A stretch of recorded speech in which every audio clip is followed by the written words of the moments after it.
This episode is brought to you by Progressive Insurance. You chose to hit play on this podcast today. Smart choice. Progressive loves to help people make smart choices. That's why they offer a tool called Auto Quote Explorer that allows you to compare your Progressive car insurance quote with rates from other companies. So you save time on the research and can enjoy savings when you choose the best rate for you. Give it a try after this episode at Progressive.com. Progressive Casualty Insurance Company and Affiliates. Not available in all states or situations. Prices vary based on how you buy. There's one thing that will forever change the way you sleep, and it's the softest 100% organic cotton bedding from Boll & Branch. You'll fall asleep faster, wrapped in the most luxurious comfort. You'll never sleep hot again with airy blankets, cloud-like duvets, and breathable sheets. You'll experience pure comfort on night one and feel your bedding get softer with every wash. Discover the difference with 15% off your first order at bollandbranch.com with code CUMULUS. Exclusions apply. See site for details.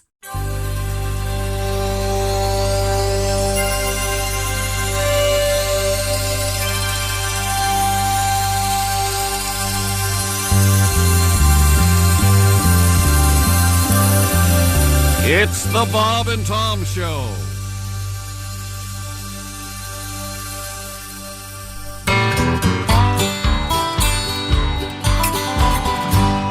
They both make a living at their feet. Catching one is like a trade. Both of them have body parts for sale. They both advertise juicy breast. Some you eat, some you caress, but only one is better, deep fried. Turkeys and whores, turkeys and whores. I love them turkeys and whores. Turkeys and whores. They both strut around with feathered hair. Both get stuffed like a teddy bear. Both have the same nickname, the gobbler. Gobbler. Some are big, some are small. Both are fun to butterball, but only one gets eaten in the end. Turkeys and whores. Turkeys and whores.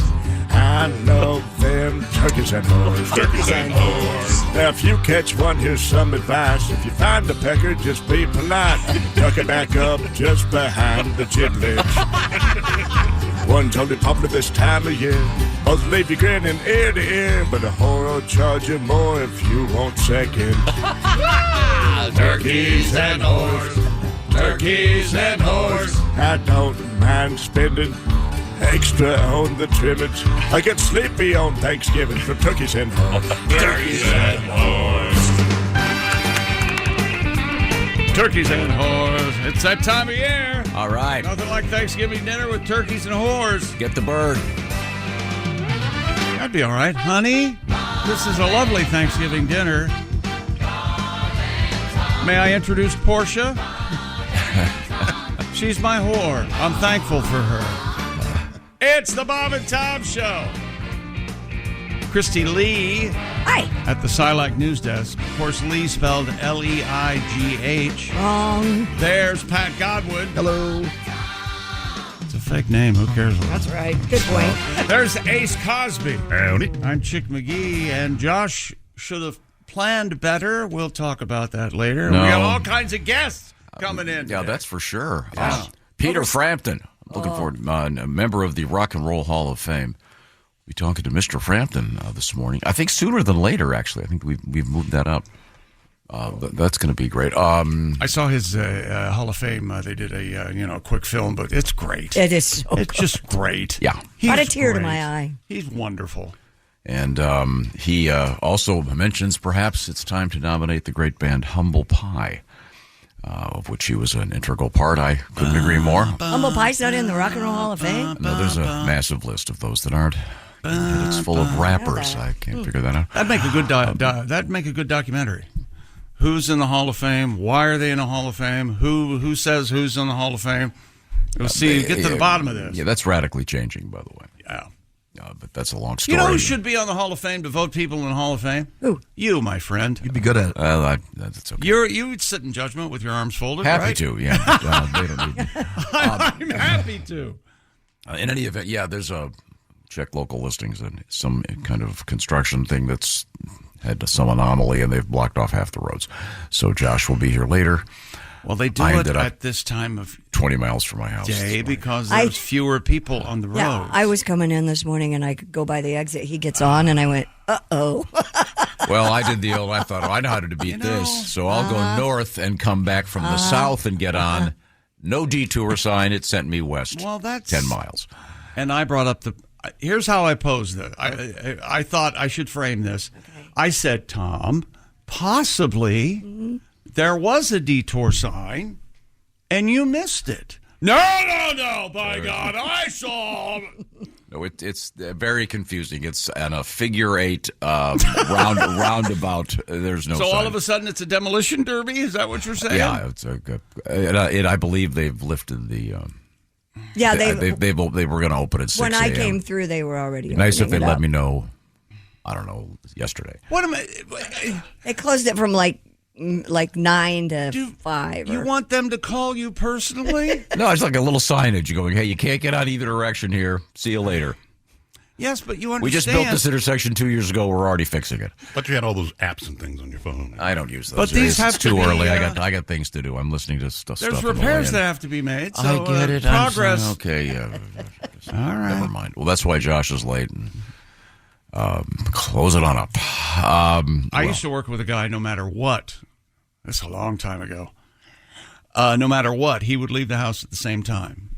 Bad weather, detour, it wouldn't matter. He would leave the house at the same time, and depending on if he had a good drive, he would get here on time. But if he didn't, it wasn't his fault.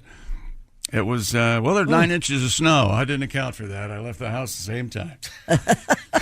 He's an idiot. Yeah, that's what it was. Hi, Josh. I was late, too, Josh. Hi, buddy. Hey. Hey, buddy. Yeah, they closed one of the main roads I use. Yeah, you're not the only one. I didn't know, though. It was It's Tom's, none of us. Yeah. Tom's contention is there are no signage and no detour signs. And okay. Yeah.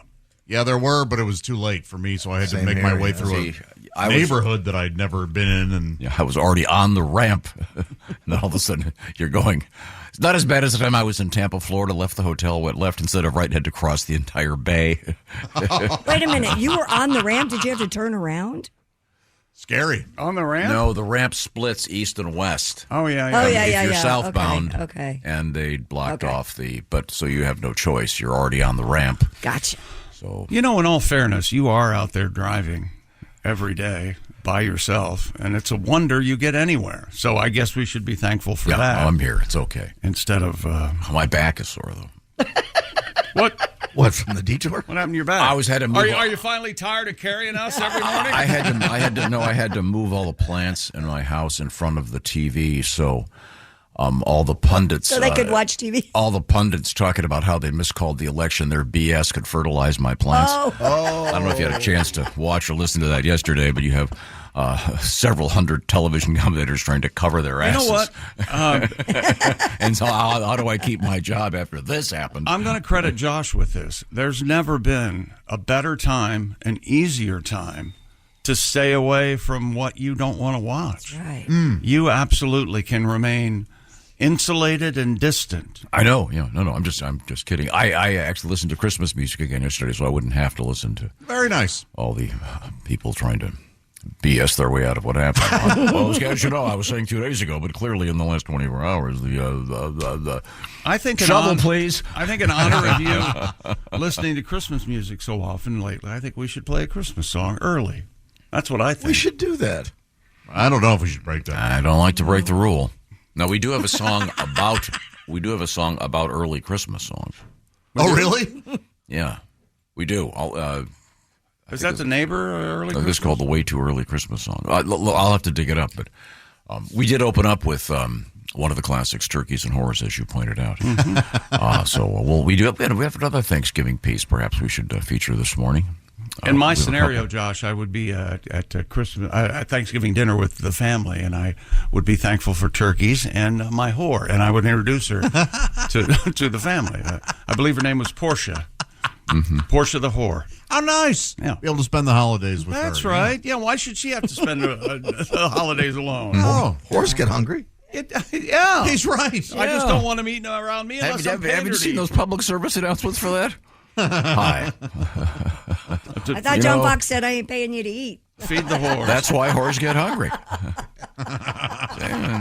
Now, coming up, we'd have to get a song from Mr. Godwin. Yesterday, we had a lot of fun with Tim Cavanaugh and Emo Phillips. They stopped by. I hope you had a chance to hear him. If you didn't, you can find him on the various Bob and Tom social media platforms. But those guys are going to be in your home stomping ground, Helium, in St. Louis tonight, I believe, Josh. That's right. On their way to the famous Mason City Limits Comedy Club in Mason City, Illinois. Now, I want to congratulate real quick while I got a minute here. Jeff Higton, I think, are we going to talk to Jeff today? The winner of It's scheduled, yes. The winner of Week 9 of the Bob and Tom Pigskin Picks competition. 5 people had all the games right. Jeff was closest to the tiebreaker, so he is our winner. All right. Now, you've got Is he from Fresno? Is that right? That's correct. All right. Now, you have about 12-plus hours to get your entry in for Week 10 because they start this evening with the Thursday Nighter. So bobandtom.com/contest, you could be like Jeff and be a winner of a $500 gift card from Steven Singer Jewelers. So pull over and make your picks. I understand just from some things I heard this morning, there are going to be some very bold picks from Chick McGee on today's show. I went back to picking every game. And have you posted them already? I do. They're on the Chick McGee on Instagram, yes. Okay. I did, yes. All right. So we'll see how that goes. Right now, I'll remind you then, once again, bobandtom.com/contest. While you're there, check out the Orange Insoles smart TV you could win with a wooden dartboard for that man cave, or what do we call it, a she shack? She shed. She shed. Wow. She shed. I don't know why I can't say she shed without slipping there. Anyway, once again, get those entries in prior to the Thursday Nighter for our special Pigskin Picks competition. And once again, coming up today, Peter Frampton, one of the greats, will be our guest, a friend of the show and a wonderful guy. And another little surprise coming up this morning that I'm not going to tell you about, hence the ergo a surprise. Is it musically related? No, cinema related. Now, a movie star? No. And do you want to give me a preview of what's happening in sports? Yes, I will tell you that we're going to talk a little bit of baseball. Shohei Ohtani. Hey, Ohtani. I'm sorry. Shohei Ohtani. Hey, Ohtani. To pitch or not to pitch? That is the question. From the world of baseball, agent Scott Boras. The agent. Boy, oh boy. He's the agent. He's representing Juan Soto, and Mr. Soto may break the record that Shohei Ohtani enjoyed for making money. Rumor is he's going to make more than $700 million over 10 years. Well, let's talk about it, Tom. And, Columbia basketball team won last night. Maybe we should, your alma mater. Didn't you try out for the basketball team? No. Thanks very much for asking. Okay. Also, coming up today from the SILAC News Desk, we have a bunch of really interesting stuff, including to make your bed or not make your bed, a doctor weighs in. I never make my bed. Well, that may be healthier, and I'll explain why coming up. Well, this is the Bob and Tom Show.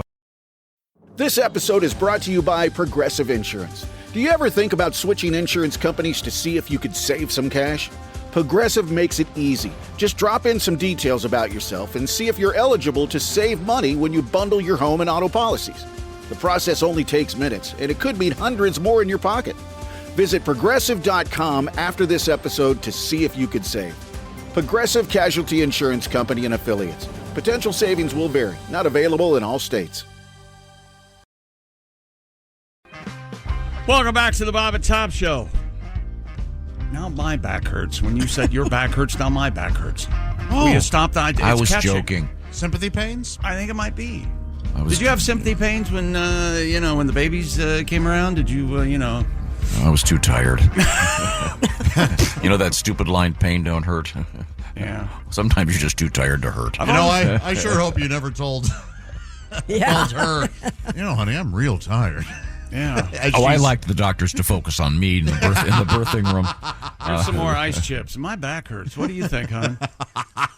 Oh, boy. Now, yesterday, we had an exciting adventure of sexy time with Allie Breen. Mm-hmm.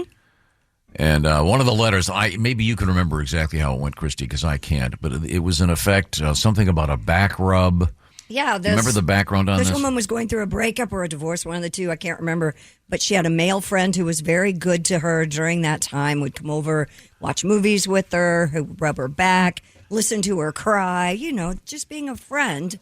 Well, now apparently he wants to take it to the next level and start dating. And she says she doesn't have that feeling for him, that he's just a friend. And I pointed out the minute the back rub kicked in. But, Tom, I think you're misinterpreting. Rubbing someone's back when they're sad is not a massage. Yeah, it's making someone feel better. I disagree strongly. Really? I think I know what he's up to. There's only one thing on his mind when you rub a back. There's only one thing on your mind. Absolutely. No. Yeah, absolutely. Josh is a back rubber. Absolutely. He doesn't ever rub my back. Yeah. He doesn't want to have sex with you. He's not a back rubber. Are you kidding? The thing about it is, everybody's kind of right here. Tom, the guy did like her. Yeah, he did. So yes, he was rubbing. But I wouldn't walk into the green room and rub Christie's back or Alzie's back or Jess Hooker's back. Not for any extended. Or anyone else. I mean. Well, yeah, you're in the workplace. But I mean, I can't think of any of my female friends. If they needed consoling. Yes, I wouldn't walk up to one of Kelly's friends and go, "Hey, turn around. I'm gonna give you the old back rub." No. Have you ever heard that? And that's good you wouldn't do that. Yeah. Excuse me, Linda. Do you know the term frottage? Do you know that? Are you familiar with the American metaphor second base? No, I think I can't. I think if you're consoling someone and you're rubbing maybe their back, I could see a hug at a funeral or something. But here's the thing: we know the guy liked her, so. Right. And we know you don't like to touch people, so that's a different Of course thing. not. That's because they're disgusting. It's because they're disgusting and filthy. God knows where they've been. Now, dogs, I'm fine with. People are filthy. I've noticed something, Lita. I think one of my dogs thinks I'm an idiot. Really? I bet all of your dogs think you're an idiot. Because aren't your dogs supposed to think that you're God? I can walk in, make the lights go on. No, I never had that. They're so excited to see you every time you walk in the room. My dogs are sneaky, man. They brought in the other morning, and I'm like, I don't care what they do in the morning. It's a free-for-all because I'm not up to, hey, put that down. I'm not up to that. They brought in 2 perfectly round balls of poo. They looked like they were marbles. It was amazing. Are they from some other critter? I don't know. I don't know where they came from. I don't know if they're theirs. No, if we're talking about cylindrical or geometrical shapes in the realm of fecal material, you're all familiar with the square poops. No. Right. Something the cube? Wombat or something? Yeah. Isn't the wombat square poop? And scientists have a theory that the reason they're like that is so they don't roll down. Oh, that makes sense. That's a nice thing. They don't roll out the butthole? A bizarre error. Thank you for the clarity and the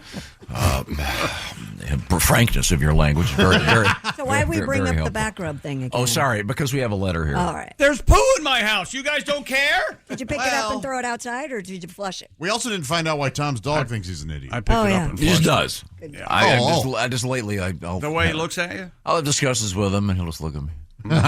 And I've often said this one particular dog, if dogs could talk, I can just tell he would just choose not to. It's like he wouldn't want to condescend to my levels. I'm just saying. I've always heard dogs would make great private detectives because they notice everything you do and they know what you're going to do before you do it. Wow. You know what I mean? Like they know when I'm going to leave. They know the process I go through every day. And they're, okay, well, he's leaving. So they run up and get in their beds. Yeah. It's amazing. You have your dogs do that? My dogs do that. They know when I'm getting ready to leave. Yeah, I was out with them this morning, very early, with my blinker hat and my flashlight hat. 2 hats. You're insane. No. You're wearing 2 hats? You're wearing a hat on a hat? No. The hat has a blinker on the brim, a blinker on the back, and then I have a flashlight clipped on the front. And as the drivers shield their eyes from those things, they run into them. Yeah. I live in a quiet street. Did you see anyone while you were out today? I did not. Every once in a while, one of my neighbors... hey, why don't you go to bed. home? Yeah, I don't want to say which one it is. I call him Dipso. And now to our letter. Oh, my goodness. You're up at 3:30. You're up at 3:30. Yeah, you're up at 3:30. You're up at 3. That's my favorite. He'll come in and go, oh, there's a crazy old guy out walking his dog. You're a crazy old guy walking a dog. But I'm going into work. How do you know he's not going into work? Because he doesn't work. Is he going to CVS and trying to buy liquor before 7? Wait a minute, they sell it before 7? Well, no, they Start don't. at I 7, found yeah. that out the hard way. Yeah. Does he often come home with plastic bags full of vanilla extra? It's a long wait in the parking lot. Dear Bob and Tom, writes D. I heard you guys talking about back rubs as a friend, male to female. It's normally only problematic to the man because most women can receive a back rub, and it's just a back rub. Now, to give it to a man, I don't want to overthink this, he says, I feel like you're sending mixed signals. You following me here? Yeah, I'm So if following you. a woman rubs a guy's back, She wants it. Okay. Wait a minute. You're speaking for the distaff side here. He thinks she wants it. I think as a woman, you have to be very careful about what you do with any guy. Really? Or any 'Cause action. guys- Any action. This goes both ways. I don't know. I think guys assume you want it more than girls assume you want it. Right.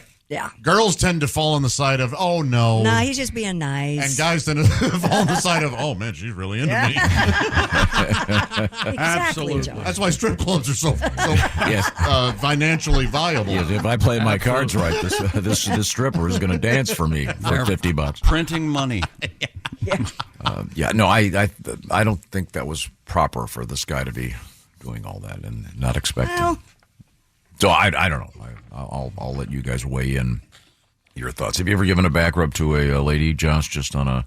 I have done it, yes. I've done it as just a friend, somebody I am not sexually interested in. I've seen him rub Christy's back. I've rubbed your Yeah, back. and that's just very friendly. And hey, I love you as a Or friend. your back is hurting, and you're like, oh, can you rub this? Yeah. I know, or I'll ask her. I go, Christy, I can't reach my Scratch my back? Yeah, I've got to. Let me tell you something. If any of you people come over here and rub my back, you just better start taking your clothes off. Okay? Did you hear that, Ace? Yeah, you too, Ace, because it's on. I have also rubbed a woman's back because I like her, and we are friends. But I do want to go further, and I've also rubbed a woman's back because we're romantically together. There you go. Have you ever had to have that conversation that a girl thought that your relationship was more than what it was, and you had to say, "Look, I'm just not. I was just being nice."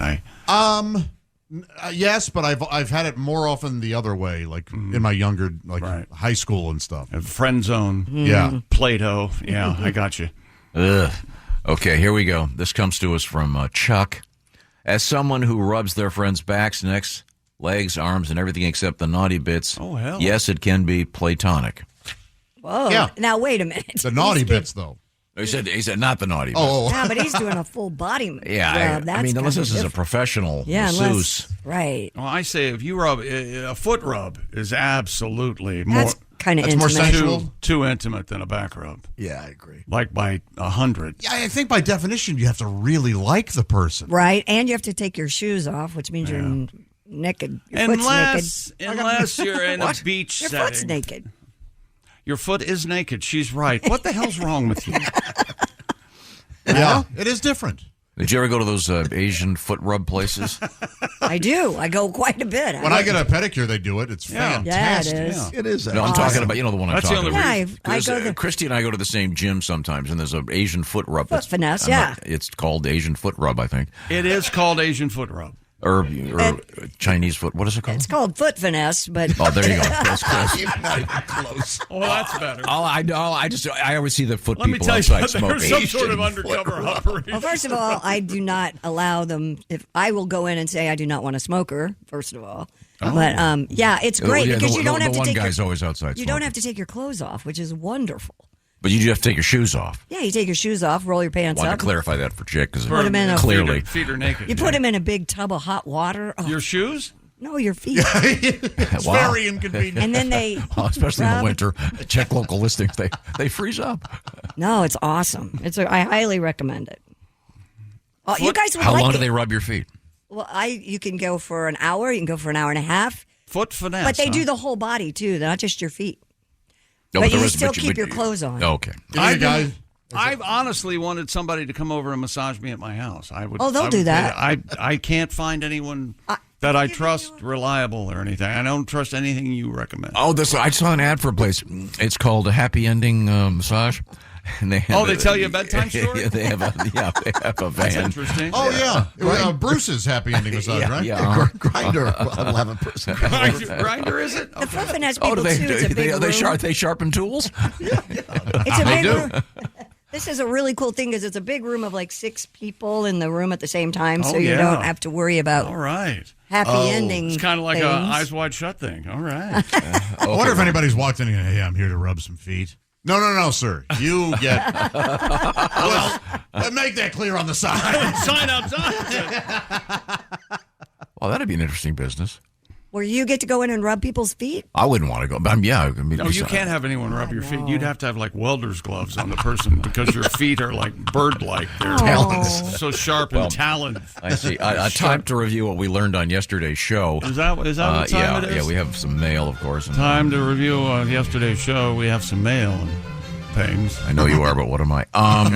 Congratulations once again to Mr. Jeff Higton of Fresno, California. We're going to talk to Jeff later this morning. The winner of Week 9 of our Pigskin Picks competition. He had all the games right, as did 4 others, but he won the tiebreaker. The city that Sunmade built.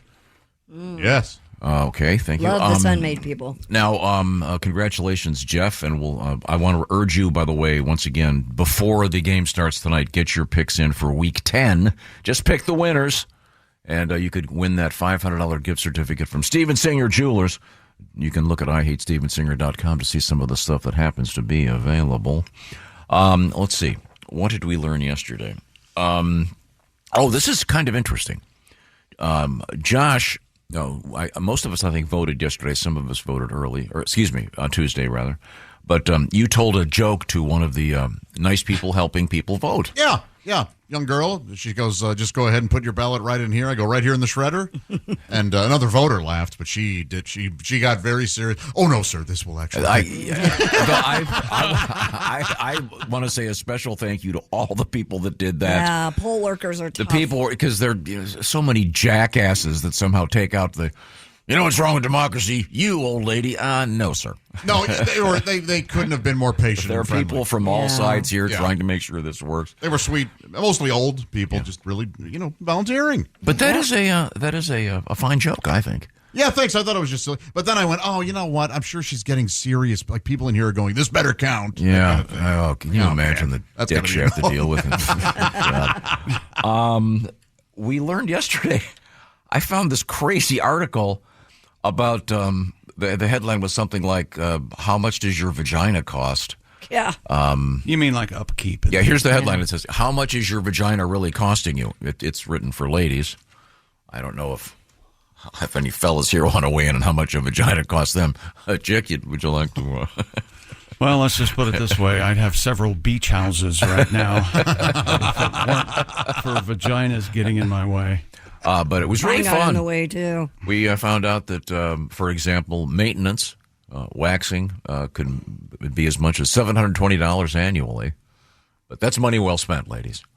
Just want you to know. And, I think many of us men willing to chip in. Yes. I'll pay half. Yeah. And then I think this figure was low. The average woman, this says spends about $150 annually when they're of a certain age on stuff for the tampons are a lot cheaper than you think. They definitely are.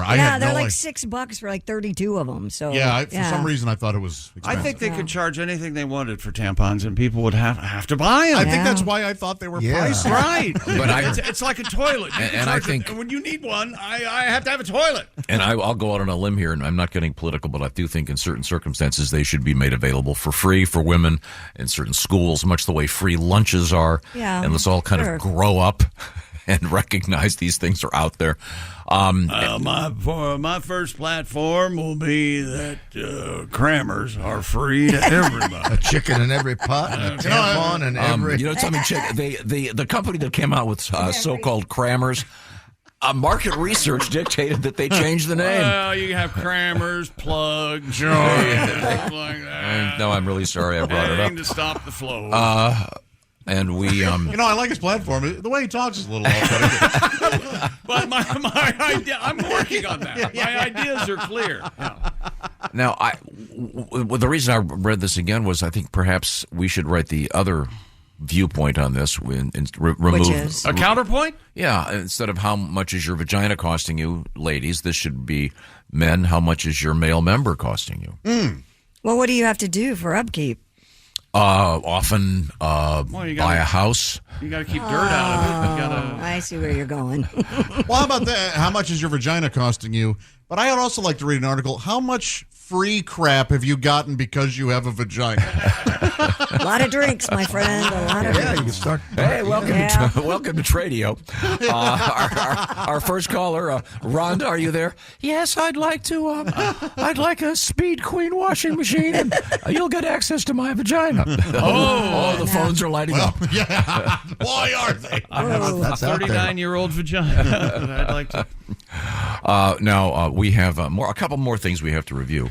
I did want to say thanks again to Tim Cavanaugh and Emo Phillips. God, those guys are so funny. Pound for pound, I don't think there is a better joke writer than Emo Phillips. Great. Fantastic. And he remains a weirdo. Let's be honest with everybody. We love weirdos, and yes. Yeah, he's embraced his weirdo-ness, and he still has that cool haircut. I mean, nobody. That's kind of a Dutch boy meets hippie.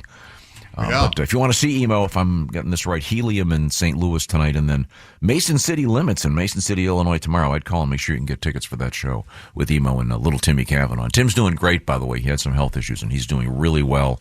And I think I'm incredibly pleased to say cancer-free. So that's some cool, great news. Yes. Now, coming up, we're going to talk with the great musician Peter Frampton. We're also going to talk some sports with Chick McGee. That's right, but first I'm going to tell you about Simply Safe, the do-it-yourself home security system, and there's never been a better time to buy because right now get 60% off a new Simply Safe security system. It is the best deal of the year. Simply Safe is the home security that I trust. I've been using it for a decade now. Simply Safe has a new way to protect your home that stops intruders before they break into your house. Old school systems only take action once somebody is already inside your home. That's too late. Simply Safe's Active Guard outdoor protection changes the game by preventing crime before it happens.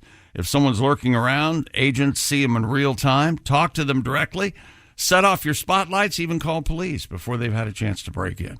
Plus, there are, with Simply Safe, no long-term contracts, no cancellation fees, and around $1 a day for all that protection. Simply Safe offering Bob and Tom Show listeners exclusive early access to their Black Friday sale. It's right around the corner. This week only, get 60% off any new system with a select professional monitoring plan. It's the best offer of the year. Go to simplysafetom.com. That is simplysafetom.com. There's no safe like Simply Safe. Thank you very much. Coming up, more delights and some great news from the world of sports with Chick McGee. This is the Bob and Tom Show. Want to put your pro football knowledge to the test? Then play Bob and Tom Pigskin Picks every week at bobandtom.com/contest. It's your chance to win a $500 gift card from Steven Singer Jewelers. This is the Bob and Tom Show. Get in the zone, AutoZone. Welcome to AutoZone. What are you working on today? This week only, all Pro Elite wash items and accessories are buy one, get one half off. That's car wash, tire cleaner, leather cleaner. All buy one, get one half off. Sponges and towels, we've got duo weave, waffle weave, whatever weave you want. Accessories too. Pro Elite floor mats, car covers, and more. Any Pro Elite item, buy one, get one half off. This week only at AutoZone. Get in the zone, AutoZone. Restrictions apply. Some more details coming up. Welcome down. Welcome back. Take two. Welcome back to the Bob and Tom Show. I'm sorry, I had you know how I was crowing that I could take a massive number of pills and swallow them. I think I got a pill stuck in my throat, and I had to go grab something to eat to swallow it down farther. Did it start dissolving bitterly? It started dissolving, burning, and yeah. Oh, boy. Oh, wow. I'm okay, though. But the good news is I was taking pills. Yeah. Thorazine. Good ones? Okay. Gets me right where I need to be. Now, before we get to sporting news, Josh and I were both late today due to some pop-up construction in two different places. And I got stuck going the wrong direction several miles on a freeway. But anyway, we got here. All is well. Yeah. But, Pat, you have a tribute to road construction? Is that what this is? This is a protest song parody of a protest song. They're setting up cones. Lanes there are blocking. Tomorrow you speed. There'll be a clocking. You carpool to work, and it's your week for driving. If they stop traffic now, who knows when you're arriving? When rush hour's over, you'll feel like imbibing when they tell you to slow down and move over and pull over again. Dead end. Oh, you gotta believe. On the eve of construction, we're not moving, and I'm prairie dogging. The seats will be soiled if streets aren't unclogging. My girlfriend's pissed, and soon she'll be scowling if I don't pull over soon. The air I'm fouling when they tell you to slow down and move over and pull over again. Dead end. Oh, you gotta believe we're on the eve of construction. Yeah. Wow, not a lot of Barry Maguire tributes flying around out there. Yeah. That might be my favorite protest song. It's really? It just is so cool. It was a huge hit back in the day. Now, better than Mercy, Mercy Me? Oh, that's great.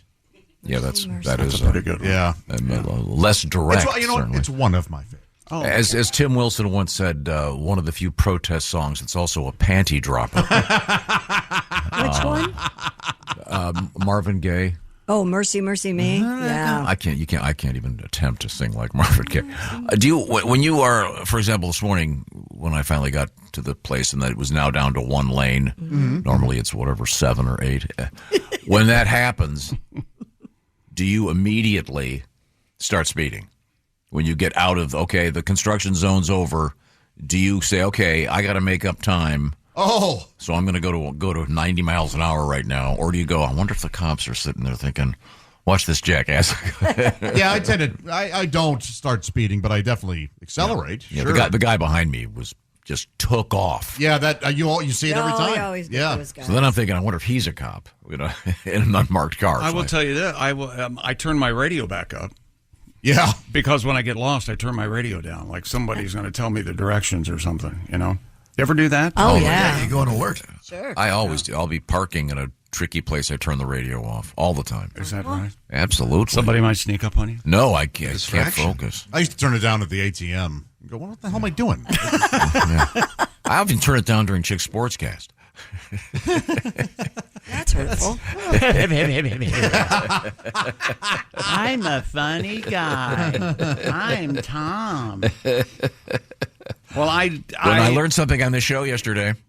Oh, we're still okay. Oh no, I just remembered this. What'd you learn? I can flip my underwear inside out, and the flap is on the proper side. Okay. So you were wearing it? So you were wearing it, then flipped it? So now you got your skid marks on the other side? When he wears it properly, the brand he's wearing on Mondays and Wednesdays? Yeah. Those are, the flap is on the other side. I am now wearing what Chick calls boxer briefs on Mondays and Wednesdays. It's not just me calling them that. It's so Ordinarily, I wear briefs. Right. And the same company also makes a boxer brief. Mm-hmm. But I don't know why they decided to do this. Anything to make the story brief. They switched. Anything at all. Does it matter to you which side the flap is on, Josh? Well, on my boxers, they're all... The flap is the flap. It's not really... See, but with briefs, I get it. Yeah, see, Christy, there's an access point on the right side. So if you're right-handed like I am and you grab the accoutrement with one's right hand, I don't want to do it lefty.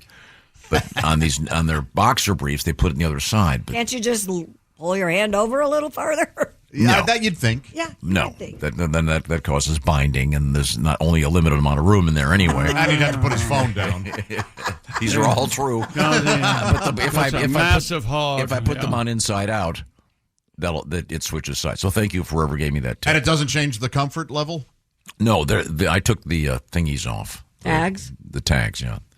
Boy, that's a lot. That's hard to do. Got to get magnifying glasses and those teensy scissors. Oh, don't you have a seam ripper? Wait a minute. What are you doing? Taking the tags out of his underwear. What's wrong with you? I got to take the tag off the shirt, for example. But you got to have like special scissors and. I don't know how you guys have you had the pouch? Do you have you tried the pouch with your boxer brief? I have. I was given a pair of Saks, and they're great. What's the pouch? I don't know how you get away from the pouch once you've had the pouch. I don't know. I will never go back to any other underwear. I can't. I'm all organized and everything's up there where I like it. And that's great. There it is. Where's the access sleeve, right or left? I don't have an access. He pulls it down. Sleeve. I pull down. Yeah. Like 90% of Americans. You mean you go straight in? I unzip my pants and pull my pants down and urinate. How far do you pull them down? All the way to the floor, baby. What are you, 4? You know this about me. I think a lot more of American do it that way than do it another way. So if you're at an NFL game and there's 50 guys in the urinal. First of all, I go to the stall. But secondly, you're telling me that every time you go to urinate, you unzip your pants. Don't unsnap them. Unzip your pants. Reach in through the flap, pull the hog out, and urinate through the flap and through your jeans, right? Yeah, that's what I do. Yes, that's what. How do you not get urine everywhere? Well, because the spout is long enough that it's not. Yeah, you don't. I knew it was going to be some shot about how long he is and how short. Oh no, not me. I mean, you guys know I'm a grower, not a shower. So, but I still don't get urine everywhere. But I think you're right. I think the majority of people probably do it. Yes, do it what I would consider properly. I think I'm doing it improperly. Ace, you don't unleash your whole belt and everything. Pull the pants down. Boom. All the way. He goes down too. Okay. Well, sorry, well, Christy. How do you? When I pull my pants down, pull my they don't pants go down all the way. They go to like thigh level. If I unbutton my pants and with my belt on, I would have to hold up my pants, otherwise they'll slide right to the ground because I just have nothing. I have no ass to hold anything up. Maybe you should get some kind of lanyard. I've thought about getting. You could clip it on the clip it on the back. Oh, there you or go. Suspenders the with middle, that. The middle belt loop, and then they would just drop. Maybe we should do a video like you've invented the urine lanyard, so your pants don't fall to the floor.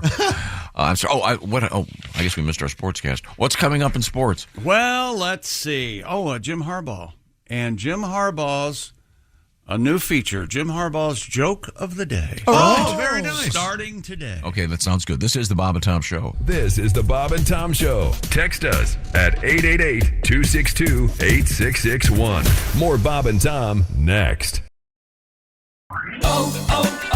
O'Reilly. Check engine light on? Take the guesswork out of your check engine light with O'Reilly Veriscan.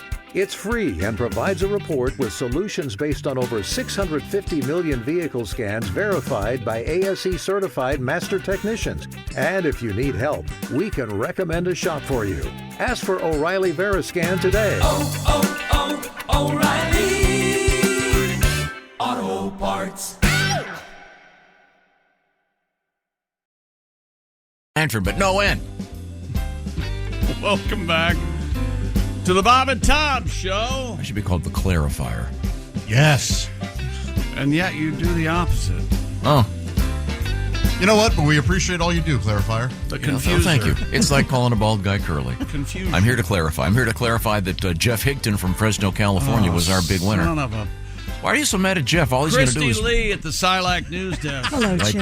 There's Pat Godwin. Hello. There's Josh Arnold into the at week. the I Hate Steven Singer sidekick chair. Yes, indeed. Ace Cosby wearing the cardigan. It looks great. I It does. like it. It's kind of Nice what is change. that, a light mint? I like It's an it. Adidas. Is it? Do you? Is it new? I had it about a year ago. It looks good, man. It's like olive or something. Are you, Nice co- color. are you Gorgeous. cold? Was that on sale? It's freezing in here. No, it's I not. can't believe- I'm boiling. I put on my It's very t-shirt. chilly. Thank you. Much like Kathleen Turner in the movie Body Heat. Christy, I run. Do you run a little I hot? run a little hot. That is some fine work. Clarifier runs hot. Chick McGee at the Dude Wipe Sports Desk. If you're still using toilet paper, what do I have to tell you? The people who framed the Constitution use toilet paper. Do you know that? You know, and people remember, you're dealing with poop. Yes. And you want something to really get rid of it. It's crap. You don't want it on your butt. It's poop. Ooh. Wet cleans better than dry. Try Dude Wipes for the best clean, pants down. Tom? Well, thank you very much, Chick McGee. Coming up, we have a celebration in Oregon of Exploding Whale Day. Oh, my. It has now become an official holiday. I always thought that. Are the whales cool with it? Place in Florida, but I found out it was a Reno 911 movie, so I was mistaken. The famous story of blowing up the whale.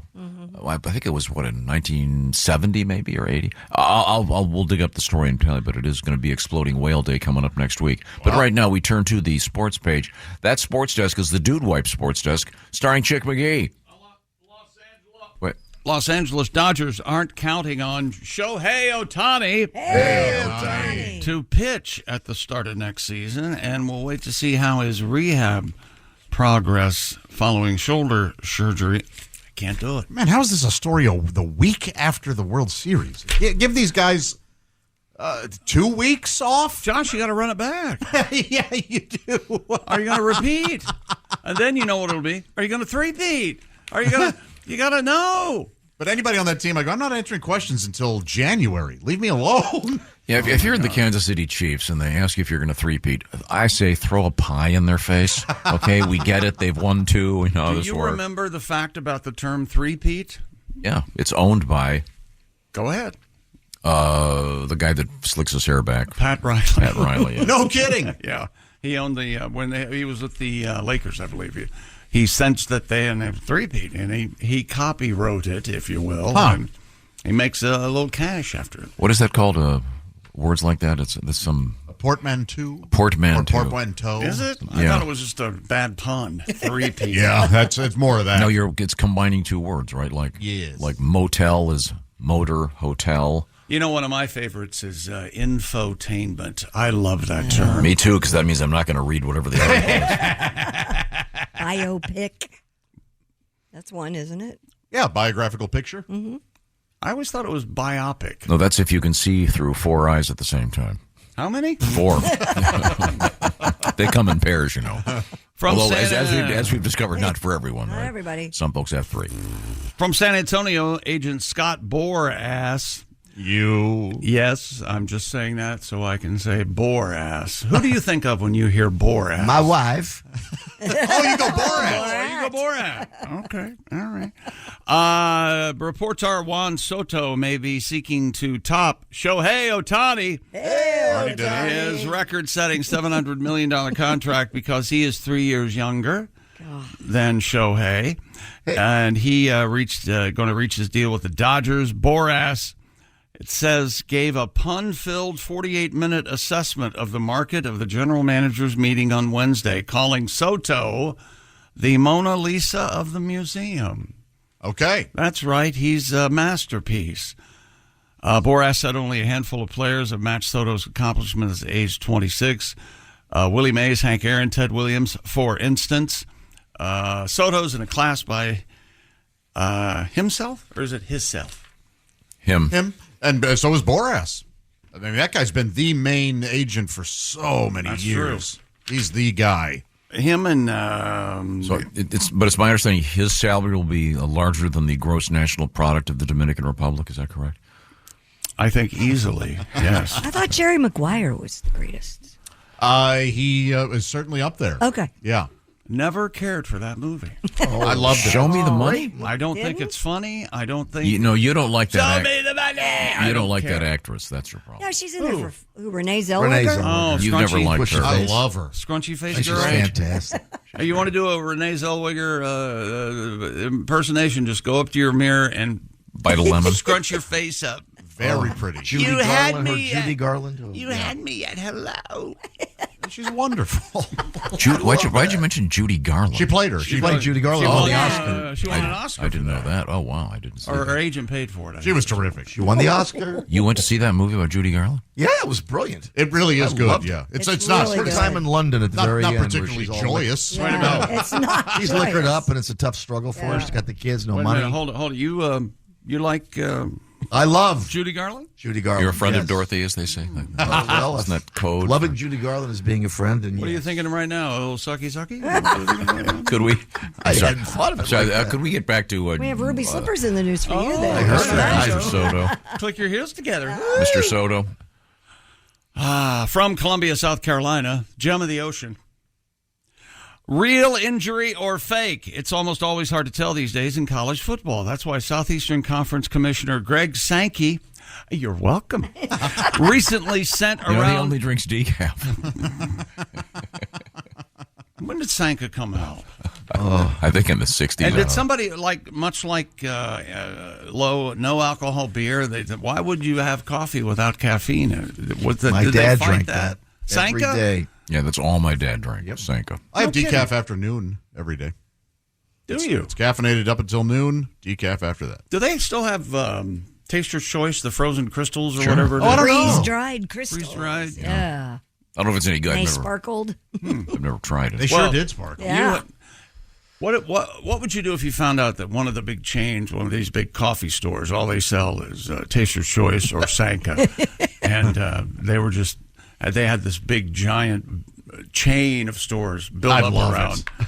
And you're You're paying $6 for a hand. and you're making Pour a big over. deal out because coffee's out there. I go out there. I can't. I do. I can't make it at home. Love the Ethiopian blend again, $10. Mm-hmm. Yeah, I don't know. I'm not sure about Sanka, but I've had it. It's fine. Oof. I mean, I'm with It you, is Pat. rough. It's not great, but it was all right. okay. Well, It was at a greasy spoon called Eat Right. I have St. not Louis. gotten to the part where I can have black coffee. I don't care for it. I just love it. Love it. Me too. Guess what time it is now? Okay, hold on. Sanka was introduced in 1923. wow. So even somebody back then went, hey, Holy hell! Why would they caffeine, make coffee without caffeine? That's stupid. God. Time now for a new feature. Papa's got a brand new bag.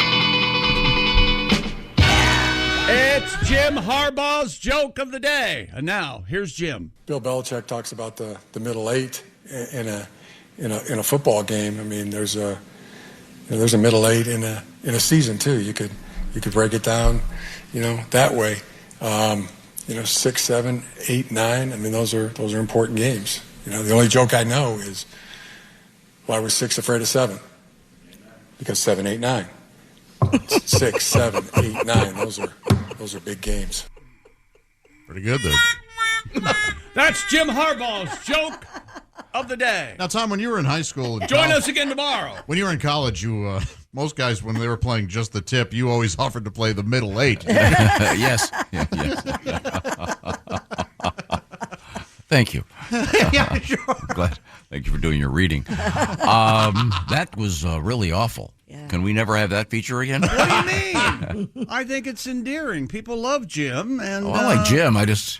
he likes to tell jokes, and he likes to tell what they call dad jokes. Oh, what did you think of that joke, Joke Meister? I loved it when I was 5. Oh, yeah, everybody did. Wow, that seems like a critique. 7, 8, 9. Yeah. No, 6 was Yes. why is 6 afraid of 9? Because 7, 8. No. What is it? Wait a minute. Hang on. Let's listen to it again. Bill Belichick talks about the middle eight in a football game. I mean, What's wrong? What else we got to middle do? eight in The a middle eight. season too. Here we go. You could break it down You're so boring. that way. You have no 6, idea. 7, 8, 9. I mean, those are important games. Here it comes. Here it comes. The only joke I know is Yeah. The only joke. why was 6 afraid of 7? Yeah. Because 7, 8, 9. Boom. 6, 7, 8, 9. Then he starts to. Well, he got nothing. Then he has to explain it to the morons. I like the that are report of the covering day. Then he's 7, 8, mad. 9. Then he's mad. It's a vacuum. You say I can't tell the joke, huh? How about that? So the stupid question that caused him to answer that was probably something like, so are these middle games important? No, we like to lose right in the middle of the season. Yeah. We don't care. God. Well, that's the wonderful thing about the NFL. Every game is important. Of because course. there are only 17. It's like the idiots before the game in the panel going, well, you know what's going to happen tonight? I'll tell you what, the team that scores the most points is probably going to win it tonight. Really? Oh, that's brilliant. So wait a minute. What are you saying again? They got to score more to win? Wow. And you played the game, huh? You get hit in the head a lot. What's coming up in sports? I don't know if we have anything from... Oh, yes, we do have something from Tom's sports desk. Okay. That's how it's getting introduced from now on, so I can distance myself from it. You don't want to distance yourself to 7, 8, 9? 7, 8, 9. Whoa. And don't forget, coming up tomorrow... Got a brand new bag. Papa's got a brand new bag. Do it! All right. Now, I will remind everybody that we're going to be talking to Jeff Higdon coming up a little bit later on. Also talking to the great Peter Frampton, guitarist, songwriter, singer, member of the Rock and Roll Hall of Fame. That'll be soon. And Jeff's going to be talking to us about some football. Go to bobandtom.com/contest. Pick your winners for the pro football game. And they of this season, this week, week 10. And get them in before this evening's game starts. Thank you very much. Josh, what's going on over at your desk over there? Many things, but you know what isn't? What? Pain and discomfort. Why? Oh. I've alleviated it. That's right. If you have back pain, hip pain, or knee pain, it affects your daily routine, just like it was me for a while there. What kind of support is currently in your shoes?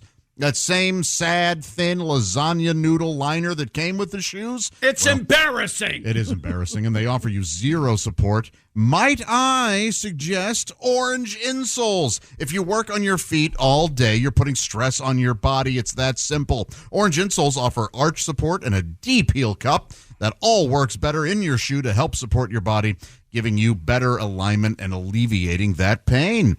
Think of a table. If it's wobbly, it needs proper support. Well, if you're a little wobbly, maybe proper support is what you need. In fact, I almost guarantee it. You can also gift orange insoles to that special someone. They make great stocking stuffers. Absolutely. You put them right there on the bottom so that looks like there's a leg in there. Yes. Find the right fit for you. And whatever shoe you wear. They're great for work boots, sneakers, winter boots, elf boots. Santa wears these. Elf boots. I've been told. Elf shoes, I guess those curly-toed. Yeah. Here's the deal. Go to orangeinsoles.com. Take their insole quiz. You'll find out exactly what size you need, and they'll get you hooked up. And by the way, they come true to size. You're not going to need to cut them yourself. And they include sizes 15 plus. Go to orangeinsoles.com today for free shipping. Plus, Orange Insoles come with a 60-day We Want You to Be Happy guarantee, so you have nothing to lose by giving them a shot. That's orangeinsoles.com. Feel better. Do more. And we have to clarify, if you are getting the orange insoles and you're an elf, when you get to the toe area, they kind of cut them off. They don't have the curly, right? Because you don't need the support up there. No, you want it in the heel. They used to make those, but it was so hard to cram that thing in there. So, yeah. What? Oh, you're welcome. Coming up, we have Peter Frampton. This is going to be very exciting. This is the Bob and Tom Show. This episode is brought to you by Indeed. When your computer breaks, you don't wait for it to magically start working again. You fix the problem. So why wait to hire the people your company desperately needs? Use Indeed's sponsored jobs to hire top talent fast. And even better, you only pay for results. There's no need to wait. Speed up your hiring with a $75 sponsored job credit at Indeed.com/podcast. Terms and conditions apply. Nice. Now she's doing it. Welcome back to the Bob and Tom Show. Oh. Tom? Yes. Christy just flipped me off. Subtly. I wasn't paying attention, but I'm sure you deserved it. Subtly. Go Let's ahead, move Tom. on. We have... Here's Tom. Congratulations once again to Jeff Higdon. We'll be talking to him in Fresno, California this morning. Winner of Week 10. Remember, Correct. Fresno backwards is on surf. No, he won Week 9. Week 10 begins tonight, so get yourself to bobandtom.com/contest. Pick those winners. You could be the winner of a beautiful gift certificate from Steven Singer Jewelers. Now, what's happening at the sports desk? That is a great question. Paul George, John Ringo, booed in his return to Los Angeles for the first time since leaving the Clippers last summer for the Philadelphia 76ers. Fans booed George. He was introduced at the Intuit Dome. Remember the Intuit Dome? It's the brand new home for the Los Angeles Clippers. The Clippers and the Lakers don't have to play in the same building anymore. Mm-hmm. Aren't you excited about that? It's an amazing building. Here's the crowd reacting to Paul George coming back to the Clippers. kind of a light crowd, really. They are not happy, yeah. They're not into it. Well, they had a certain section mic'd. And guess what time it is? Stupid world record. I feel like I'm behind today. I don't know. A British biker has broken the Guinness record for the fastest speed being dragged behind a motorcycle. No, this is a little confusing. Sounds terrible at first. So, no, the guy gets on a motorcycle. Yeah. Following me here? Yes. Wait a minute. Brings it Slow up, down. Brings it up to speed. Okay. Jumps off the back and holds onto it. Oh, okay. Like he's water skiing, Gotcha. except he's holding on to the rear of the seat. Right. And the bike is dragging him. What was the speed? 160 miles an hour. Wow. It's insane. Until it stops, he does it? He just keeps, no, then he hops back on. Oh, okay. Cool. I've seen this trick on the internet. But I guarantee he was not going 160. And he's apparently wearing special footwear. Johnny Davies claimed the title by hitting a top speed of 160 miles an hour while clinging to the back of his modified Kawasaki Ninja H2 SX and skidding along the tarmac at Elvington How do your feet Airfield. not come off? Apparently wearing some kind of special shoes, Tom said. But, I mean, I would imagine they're tied onto the bottom of his legs. Yeah, That's how I keep my shoes from coming. they're not loafers. I think No. we can safely say these are not sandals. The old record was 156.3 miles per hour. He went 159.52 miles per hour. Wow.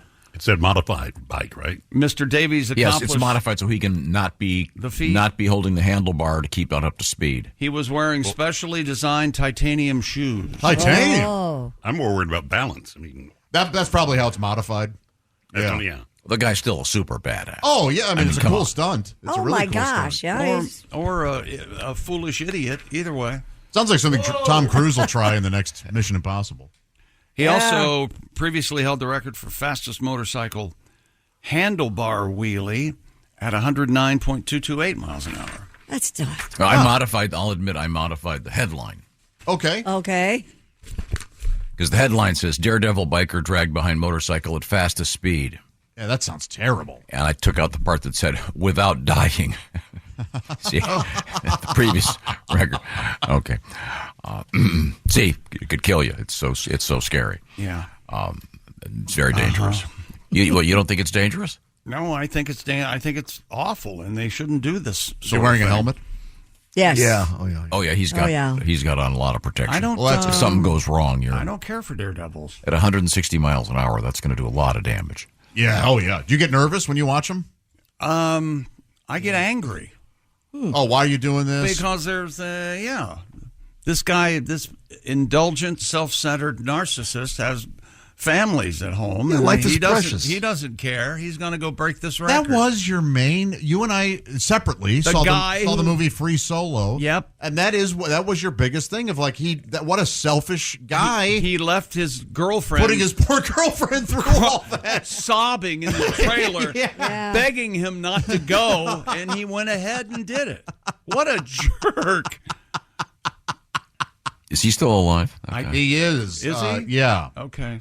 Well, it's only a matter of time, though, I think. And if that's how he wants to go, boy. I guess. Because you'd almost have to if you do that. One sneeze? Yeah, yes. Just don't drag anybody else into this. Poor girl. God. Yeah, she needs to fall in love with someone else. Yeah. Hey, look, you're putting me through hell here. Have you seen the way they camp? They attach their tent to the side. Yeah. Oh, yeah. And they sleep in this hammock type thing, like hundreds of feet in the air. And they go potty up there. Well, you have to. Well, think about it, Christy. They go potty. A long day climbing, and you've eaten a couple of power bars. I'm sure there's a mud falcon or two. Oh yeah. What if you had just a tiny little tear under your butt? No kidding. While you're rolling around. Well, remember the cameramen? They interviewed them in the documentary. Yeah. And they were like, "We're scared because if I drop a quarter out of my pocket, and it falls on the guy." Yeah. Oh. Not to mention, I have to do the climbing as well, holding a camera. right. Yeah. Man. Crazy. Use a drone. That's what I think there was some concern about that. But this guy, once again, he's dragging himself behind his motorcycle. It's amazing. It's ridiculous. It's impressive, but necessary? Probably. They don't show the end where he gets off the motorcycle and walks over to a bucket and puts his feet in it. It's on fire like in a cartoon. Hot foot. I guess titanium doesn't conduct heat like normal metal. Is that right? Am I right on That's this? a fair question. I don't know, because you'd think if he's dragging his feet at 170 miles an hour, they'd be getting very hot. Yeah, any sort of friction like that would cause heat, right? You'd have to test shoes, too, to make sure they work, right? So at one point... Well, that's where you get just like a monkey and have them try it. Try it on a monkey. I imagine the shoes are fairly impractical. I doubt if you could wear them for much else. Yeah. Well, but if you do wear the titanium shoes... Yeah. People can hear you coming. Here comes Frank. Yeah. Don't wear them to the kids' basketball game, because you might have to walk across the court at the end to take a picture. What's just funnier? Or... the first one. The first one? Yeah. Okay. Oh, geez. Okay. There you go. Okay. Is that sports? A case of hockey cards and a, as Tom would say, potential holy grail of Wayne Gretzky rookie cards is going back up for auction after a $3 million unpaid tab. In February, Heritage Auction sold a case of 1979 O-Pee-Chee hockey cards that included 16 sealed boxes with 48 packs per box. You can do the math on your own. And more than 10,000 total cards. According to The Atlantic, a sports publication that I endorse heartily, the case, which could potentially include a stack of Wayne Gretzky rookie cards. Wow.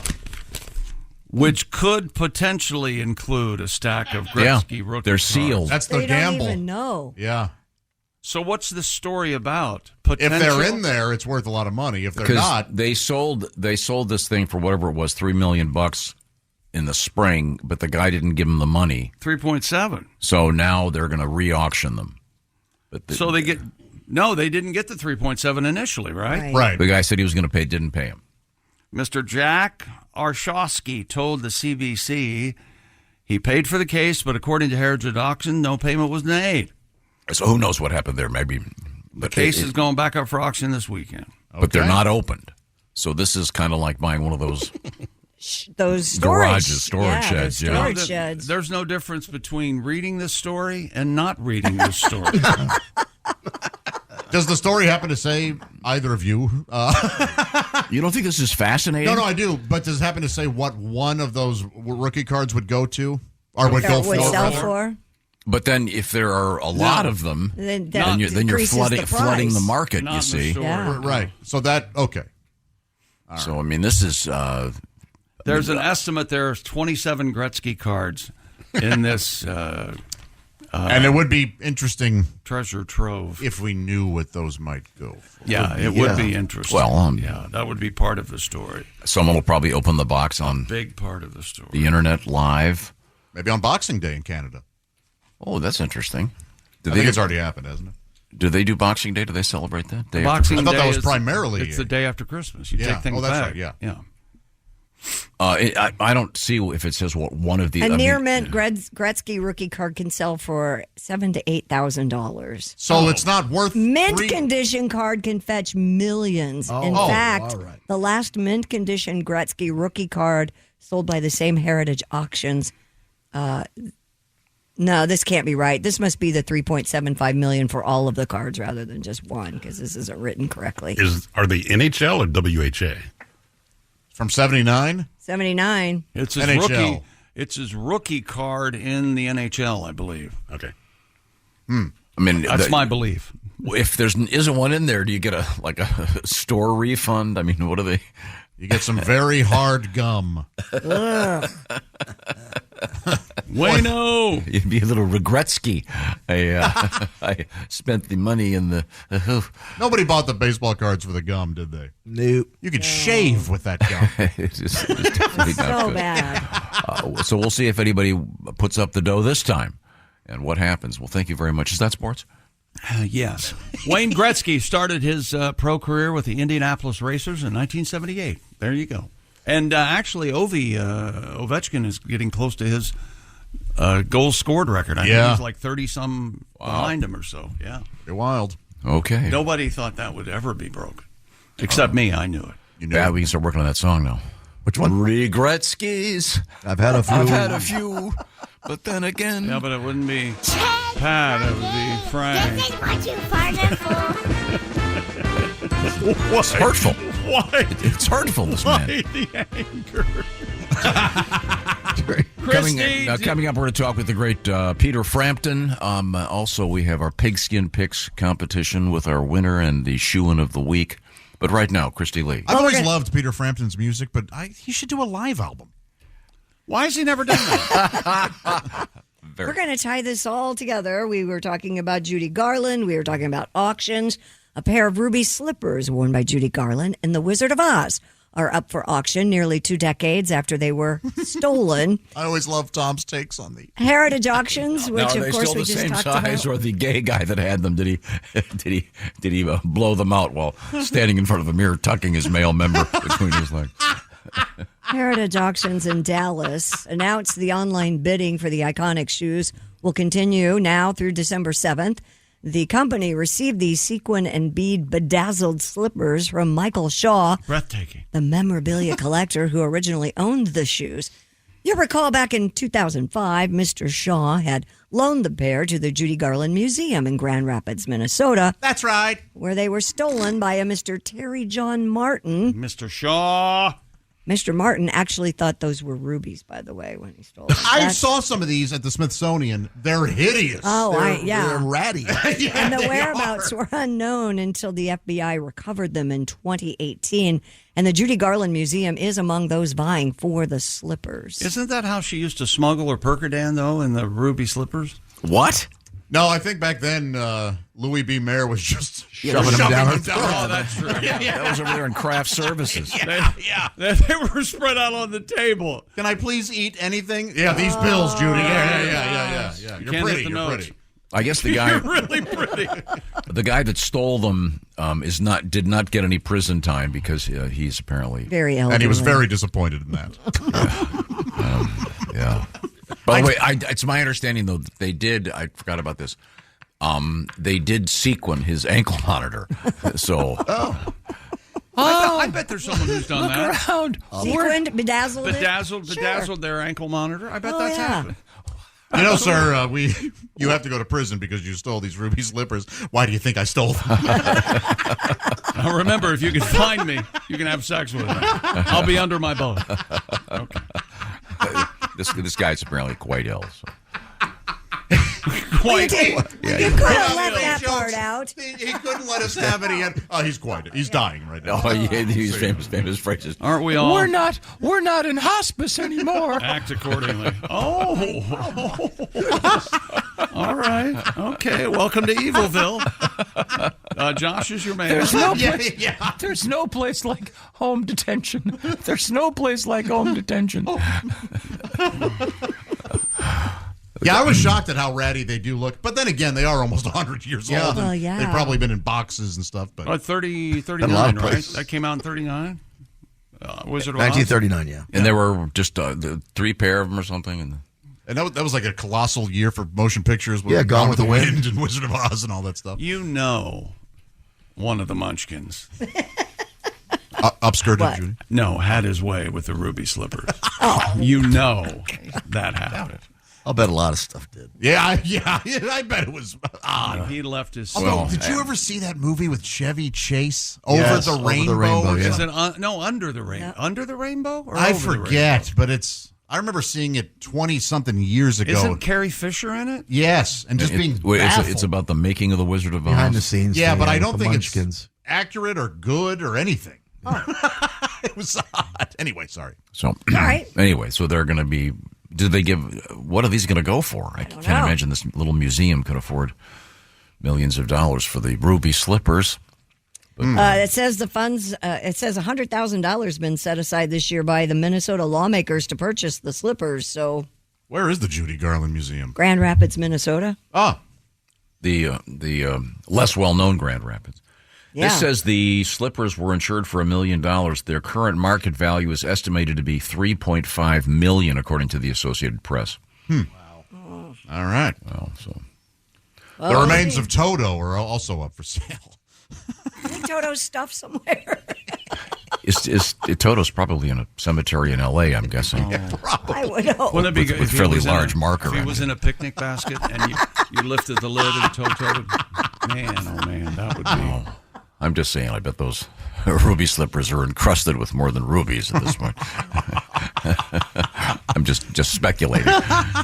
Get out the black light. Coming up, we're going to talk with the great Peter Frampton and more. We have a little surprise for you coming up. This is the Bob and Tom Show. Become a Bob and Tom VIP and get your Bob and Tom fix 24/7. Get all the info in the VIP area at bobandtom.com. This is the Bob and Tom Show. Are your ulcerative colitis symptoms proving difficult to manage? Tremfya guselkumab can help you manage the cycle of UC symptoms. At 1 year, many patients taking Tremfya achieved clinical remission, and some patients also achieved endoscopic remission. Individual results may vary. Tremfya is a prescription medicine used to treat adults with moderately to severely active ulcerative colitis. Serious allergic reactions and increased risk of infections may occur. Before treatment, your doctor should check you for infections and TB. Tell your doctor if you have an infection, flu-like symptoms, or if you need a vaccine. Ask your doctor if Tremfya can help you manage the cycle of UC symptoms. Call 1-800-526-7736 to learn more or visit tremfyaradio.com. 9, right here. Hey, welcome back to the Bob and Tom Show. Hello. I just found something out that's so interesting. Tell me, please, tell me. We were talking about footwear. Yeah. Kind of. Exotic footwear. We had the motorcycle guy that set the world record for being dragged behind a motorcycle while standing. Yes. What was it, 160 some miles an hour wearing titanium shoes? Correct. And then you had an interesting story about the famous ruby slippers that Judy Garland wore, one of the pairs she wore during the filming of The Wizard of Oz. Going up for auction, yeah. You know what they have in common? This is What? amazing. You'll never even guess. I don't know. Both of them use orange insoles. Oh, Yeah, that's right. You're probably surprised. You too can use orange insoles, and our friends at Bono does the orange insoles? Of course, yeah. And of course, you said you too. Yeah, they all do. The point is, you can go to bobandtom.com/contest and enter to win that 4K smart TV from Orange Insoles and a very special wooden dartboard for either your she shed or Very your good. man cave. Right. Coming up, we're going to talk with the great Peter Frampton, a member of the Rock and Roll Hall of Fame, a great recording artist, singer, songwriter, guitarist, of course. But right now, Christy has a special segment that she'd like to introduce. Christy, Yeah, take this it away. segment of the Bob and Tom Show is sponsored by Amazon MGM Studios. They have a new movie called My Old Ass. It's out today on Prime Video. It stars Aubrey Plaza and Maisie Stella. A 39-year-old Elliot, who is Audrey Plaza's character, gets a chance to tell her younger self, what she would have changed if she could. Oh, okay. So it's kind of like it's like a buddy movie, a comedy. It's very fun. And But the buddy is her younger self. exactly. There's a And it's called My mushroom trip involved, and it's called My Old Ass. Sounds funny. Aubrey Plaza's wonderful. She's And very Maisie funny. Stella's a terrific actor. So what would you tell your younger self if you could? Josh, you want to take this? You get to talk to little Joshy? Yes, I think I would tell my younger self to relax. Don't take things too seriously, and a lot of the stuff that's happening to you now in your younger years aren't that important, and you'll be okay. Now, how young is your younger self? I'm talking to a sophomore, junior in high school. Oh, okay. This gal is probably 20, 21 maybe. Oh, okay. Yeah. And her character's 39, so 20-year difference. Okay. Yeah. So what would you tell 21-year-old Josh? Very similar things, but also, hey, don't take things too seriously, and don't be too quick to grow up. Not that I ever have, but you know what I'm saying. I would tell Can I my- talk to 21-year-old Josh? Yes, please. Hey, don't spend a lot of money on pornographic DVDs and videos because eventually they'll all be streaming. That is very wise advice. I'd probably For a lot of money. I would have a lake house. Yes, many lake houses. Ace, what would you tell 21-year-old Ace? There are a couple of women you want to avoid. And Just a couple, huh? well, yeah. And when you're doing your investment, you hear about some company about a fruit, you buy it. I see. Yeah, a little apple. Yeah. Yahoo. I would tell my younger self, don't date musicians. And I would like to have told my younger self, go to college. I kind of regret that I didn't finish college. I think it would have been kind of cool to. I'm kind of jealous of all the friends I have who have friends that are from college, and that would have been a cool thing to do. Interesting. Pat? Pat Godwin, what do you say to 21-year-old Pat Godwin, the man, the guitar case, the bus trip to L.A.? What do you say to that guy? Date other women than a Kim, perhaps? Yeah, there was a history of bad history of that. You take your girlfriend's cat to the vet for shots, wear a seatbelt. You got under the brake pedal, and I went through the windshield.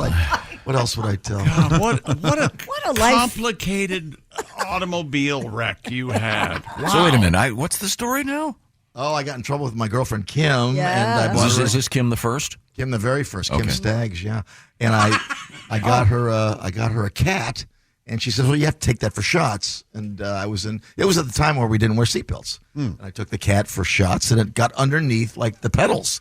So I went to reach for it, and the next thing I knew, I had gone through the windshield. Oh my God! It was like in the middle of the. But how's the cat? The cat was fine, roaming the streets, and So that's not why she dumped you. A lady had stopped right in front of me, and I went right through the windshield. Oh, man. No, on a more.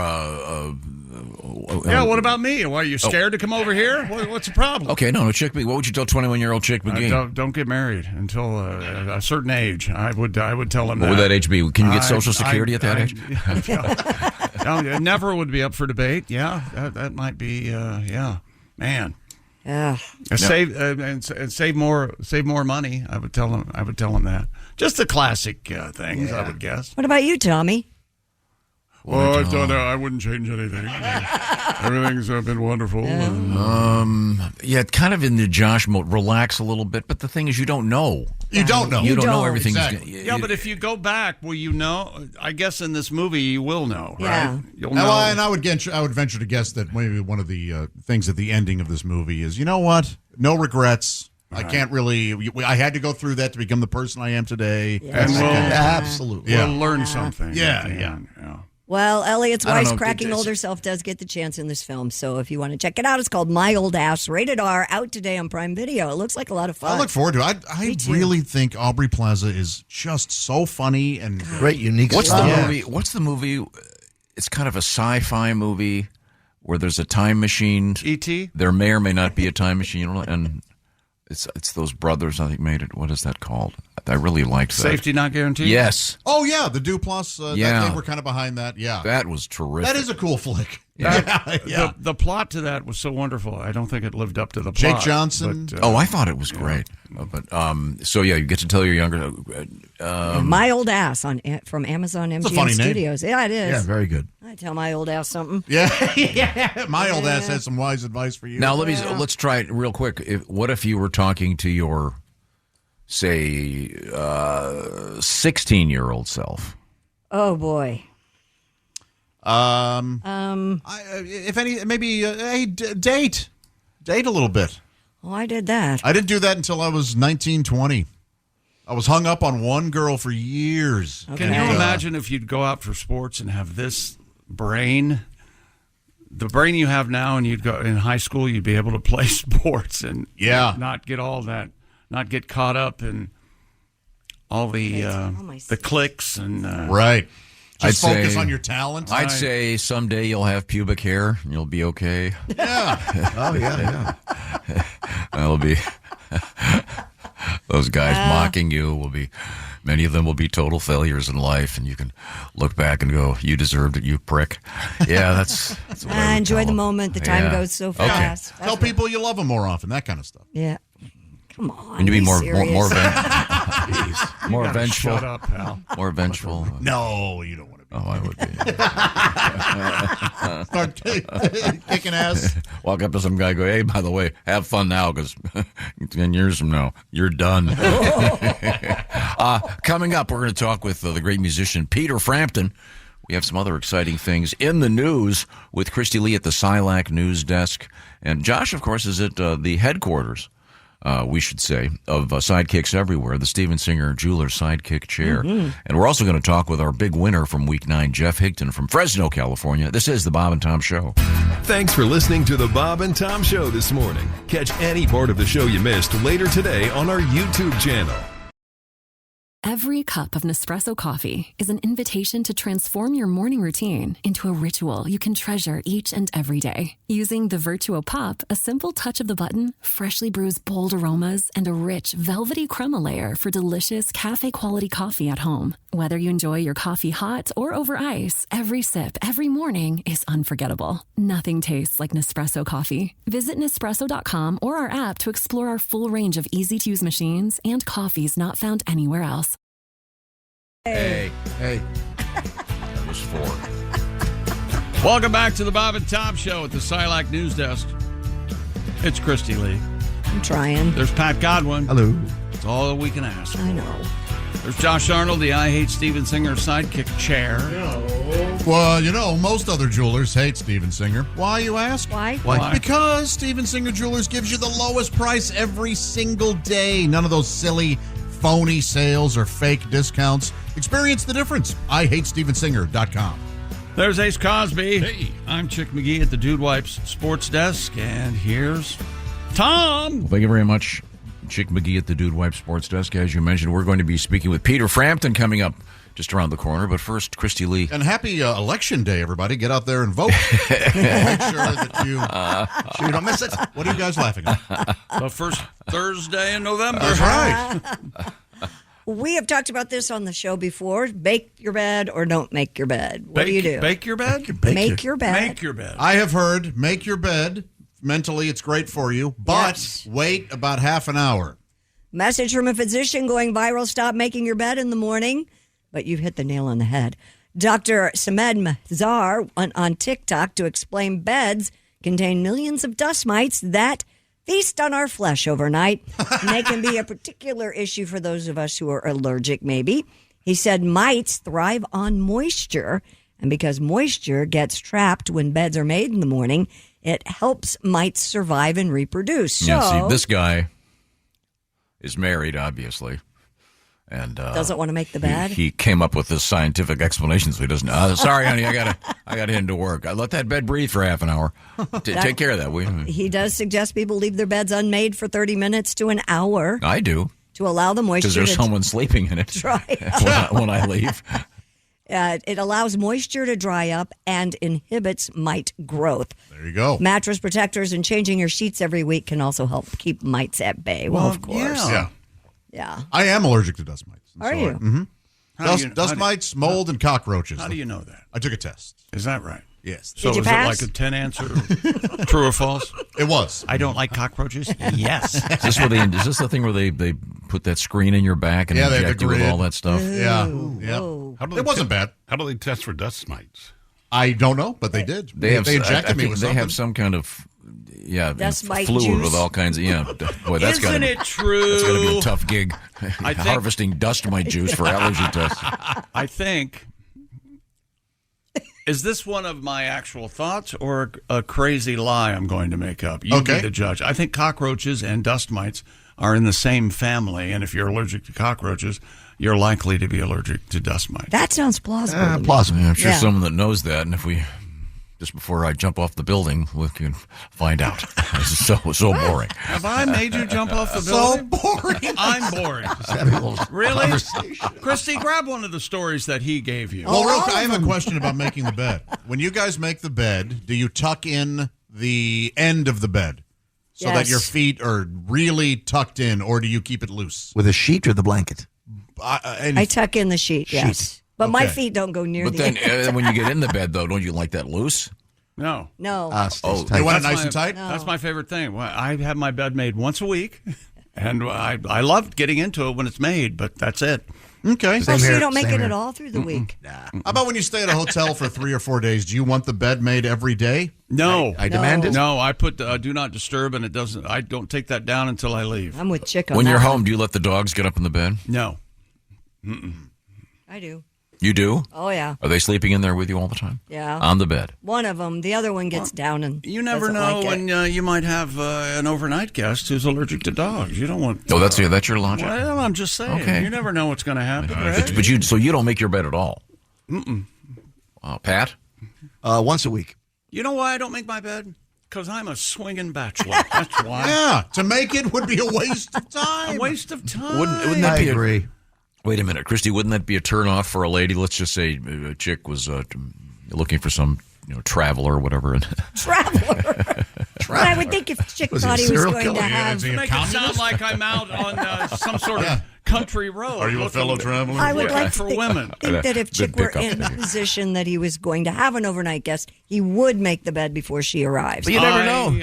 I would not. You wouldn't? You would not. No. Really? It's like an open door. She gets what she gets. No, I okay? think- No. And if you make the bed, it's almost like I'm hoping for sex, and then that, No, it what just does shows that that spell? it just shows that you are a clean person. Desperation is what that says. I used to see. Ace, is the bed made at your house right now? No. Will it be made this afternoon? No. Does Kelly make the bed when she gets up? Ace and I are more similar than you Yeah, would believe. if I'm by myself, which I am on occasion, I will at 3 a.m. I'll make the bed. You will? Yeah. The only time I make my bed is if I'm expecting a guest. See, there you go. Andy makes our bed. I wouldn't make it. That's Now- just a sickness you have making the bed in the middle of the night. Based on this story, will you now wait half an hour to an hour? No, this is BS. I don't believe this for a second. How odd that you're not buying this. I really believe You're it. supposed to wait before you I get have- into I- the lake before you after. a I half wash hour my after you I eat. wash my sheets. I'm Okay. All right, Tom, you were solo a couple weekends ago. Did you make your bed? I did. Josh, do you make your And then bed? I right took after you a get up? picture of it and sent it to her. I don't. I do it when I get home from work. Oh, so it's not made right now. Right. Okay. So your dust mites have had time to get up. Absolutely. So this guy says 30 minutes of clearing the air. Yeah. Yeah. And will it kill the dust mites? It prohibits the moisture that causes them for them to be able to reproduce. How wet is your bed? What's been going on in there? You don't Don't sweat? you Night sweat sweats? at night? Where do dust mites come from?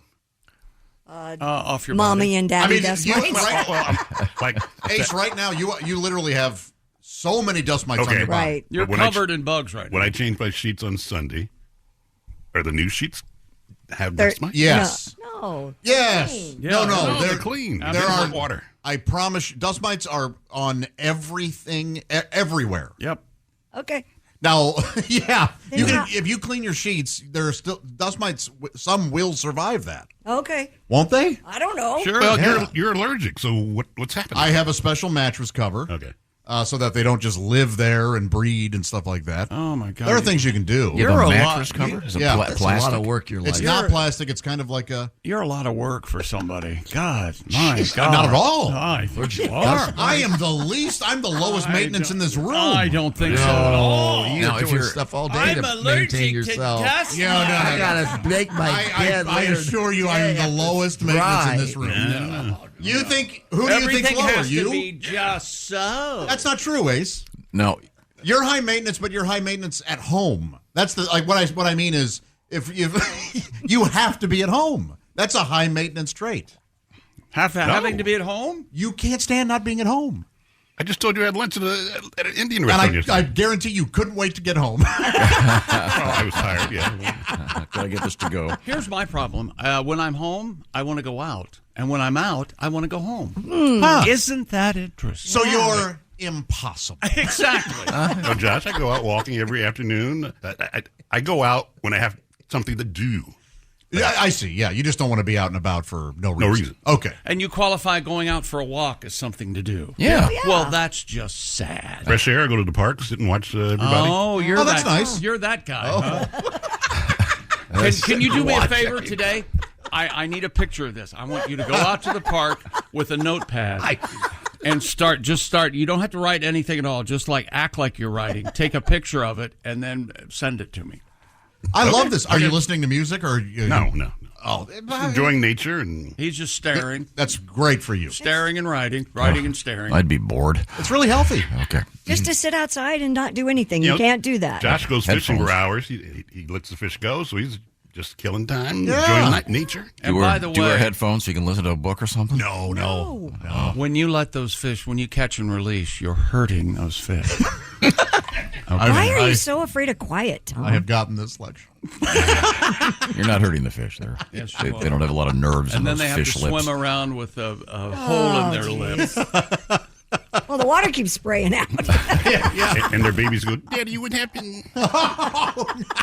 You know what? I quit fishing. Ladies and gentlemen, Ace Cosby is Random Fish. Daddy, what happened to you? Daddy, what happened? Random baby fish. Daddy, what happened? Coming up, we're going to talk with the great Peter Frampton in just a couple of minutes.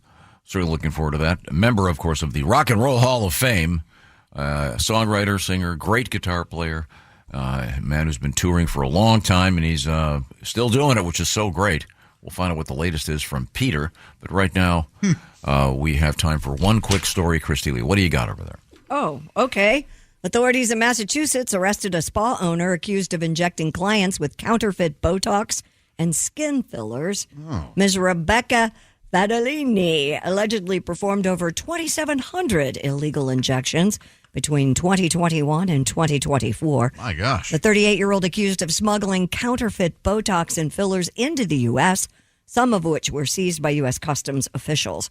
Prosecutors said she was able to successfully smuggle the contraband Botox that she then peddled to clients, falsely claiming to be a nurse with a university degree and a license from the state's estate board, whatever the hell that means. Yeah. So it's fake Botox. Wouldn't her clients know that it wasn't working?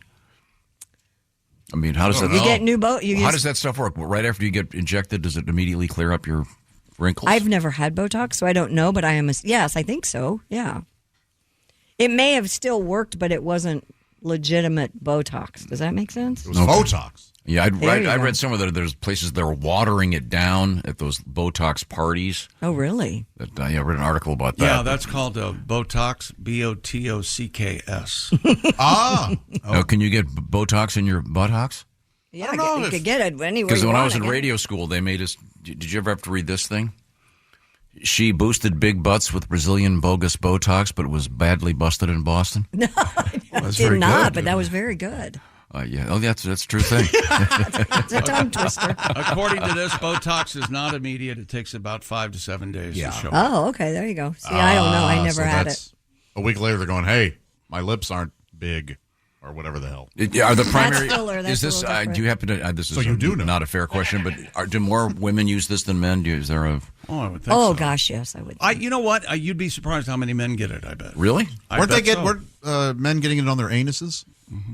That's called Brotox. Oh, yes, yeah. They were actually. We had a story about that. Yeah. Botox in the anus. There's Takes the nothing wrinkles out. more. Why would you care? Well, a bigger turnoff than a wrinkly ass. Really? Come on. Well, we'll explore this later. We have other things to do right now. That's the only thing keeping Tom and I apart. Is I don't care for his wrinkly like ass. all the spokes. If I were going on a walk with Ace, you know what I'd want to have on? My Raycon earbuds. You know why? So you wouldn't hear him. No. So I didn't enjoy talking. Same reason I'd wear my Raycon earbuds. Well, and another thing. Hang on, Ace. Click. We all love finding deals this time of year. Black Friday's coming up, Cyber Monday. Well, how about Raycon? Raycon, you get an amazing deal on premium audio every day of the year, but that doesn't mean they're not having any Black Friday sales. Oh, no.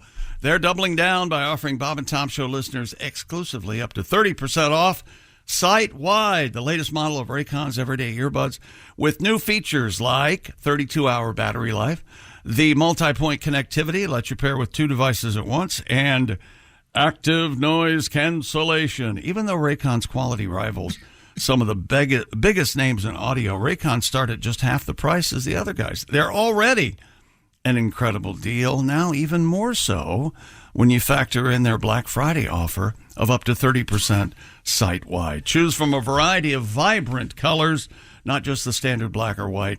And don't worry if you're not as impressed as I am. Raycon offers a 30-day happiness guarantee. Time to save big on Black Friday. Go to buyraycon.com/Tom today. Up to 30% off site-wide. That's right, up to 30% off everything on Raycon's website when you go to buyraycon.com/Tom.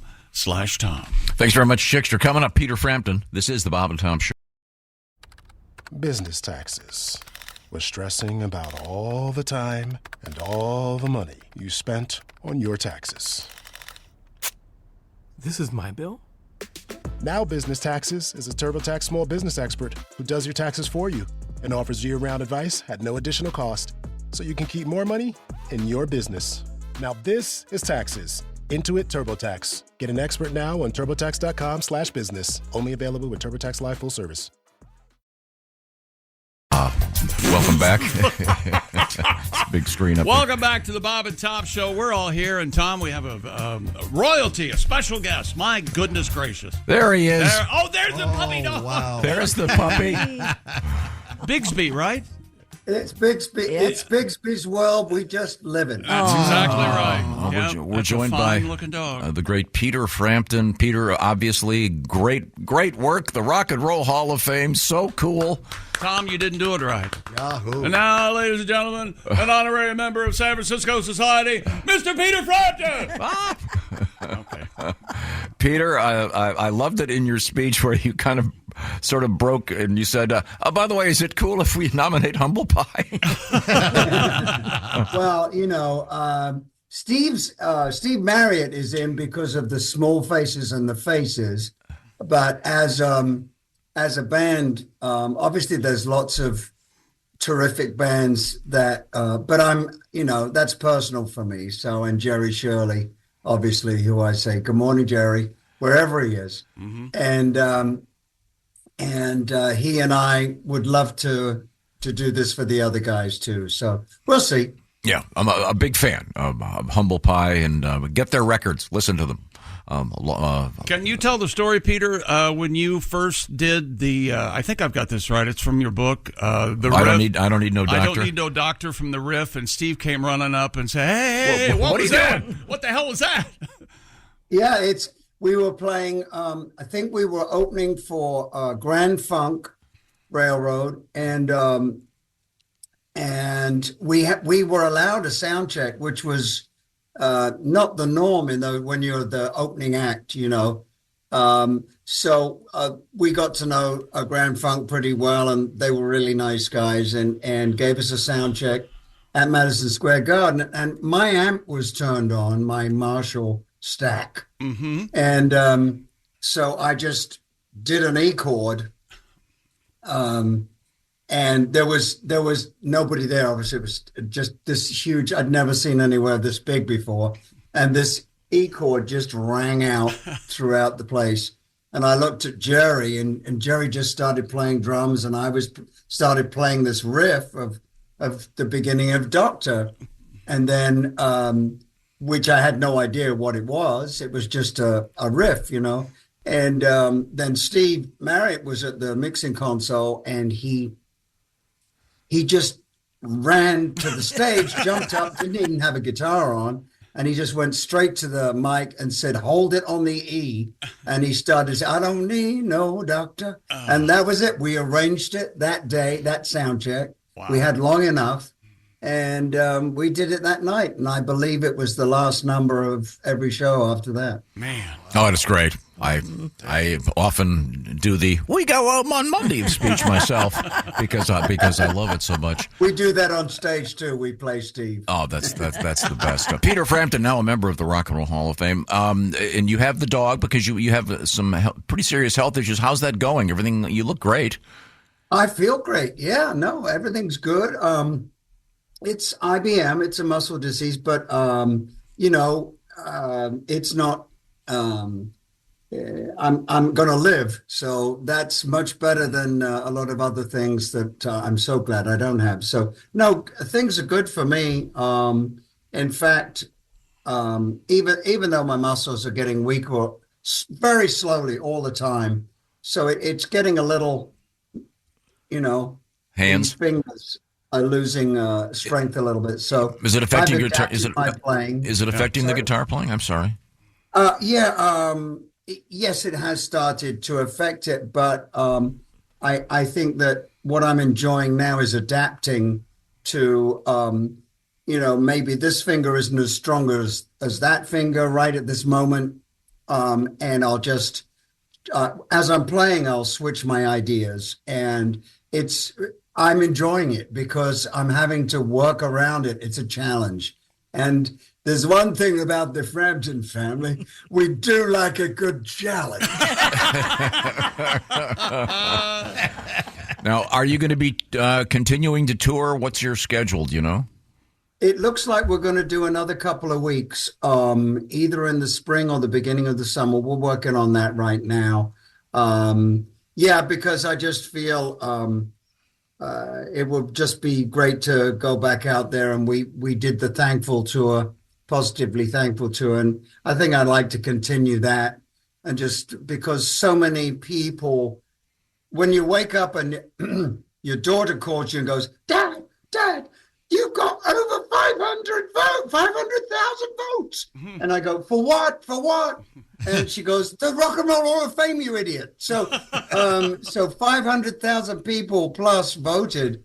And those are the people I want to thank, because without them, it wouldn't have happened. And without the fans, none of this would have happened. So, those are the people me. I'm most comfortable on stage playing live. So I'm going to do it for as long as I can. Bravo. Yes. Bravo. Now, over the years, you've had to give up a lot of habits, a lot of bad ones. Do you have any cool vices left? I'm down to equal in my coffee. That's about all I do now. Do you have any? Can you have an occasional anything? No, no, I don't drink anymore. It's like be 24 years. Wow. Actually, it just happened 24 years on the 5th. Wow. Oh, what an auspicious day. And so, yeah, the thought of a hangover is far, far in the past. So that's the one good thing, because the thing about a hangover is that when you wake up in the morning, that's the best you're ever going to feel all day. Oh, wow. It just gets worse. Now, let me ask you this. With the difficulties that you're having with your playing, has that in any way made it more interesting to write a song? Very interesting question. I've been using, I've always been a alternate tuning guy. But limited to open E or open A or open G, something like that. But I came across the great Michael Hedges tunings, and wonderful player, rest in peace. And so I started just going through his tunings and picking up the acoustic or the electric and doing them on that, and very inspiring, but also it's kind of easier for my fingers with an open tuning, because depending on what notes you have ringing or whatever, it's a little easier for me. So it's completely changed my style of writing, and it's working so far. Good. No, I got some killer songs. Do you have someone out there that tries to market your songs to movies and stuff? Yes. But at the moment, I am not with a publishing company because I sold my soul to BMG. So they have my publishing and my record royalties and everything, and they gave me like $5. Yeah. And do they have to ask you? Do they have to ask your permission for like? They officially don't, but they are very polite, and they do. So, when I was with Universal Publishing for all those years, then the songs would, I definitely would say, no, I don't want it for the, diarrhea medicine, commercial. Yeah. So. Yeah. Do you feel like this? Do you feel like a KO Pectin? Have you ever taken one of your tunes while joking around during a sound check and turned it into a commercial and then went, wait a minute, maybe I should call them? No, but I do, because we sometimes have to do Show Me the Way or Baby, I Love You at a sound check. We don't like practicing those because we kind of know them. And, and sometimes I do it with this different kind of accents, and people, and Oh, won't you show me the way? That kind of thing. Baby, I love you. Hey. Do you feel like a shoe? We're speaking to Peter Frampton, distinguished guitar player, singer, songwriter, and we hope to see him back out on tour. Christy just saw you not too long ago. Yeah, I did, in Charleston. But I wanted to ask a quick question about the Rock and Roll Hall of Fame induction. Did you get to pick Roger Daltrey to induct you, or did they say Roger's going to do it? No, I got to ask him, yes. Was it hard to pick? I mean, was it hard to pick someone to do that for you, or?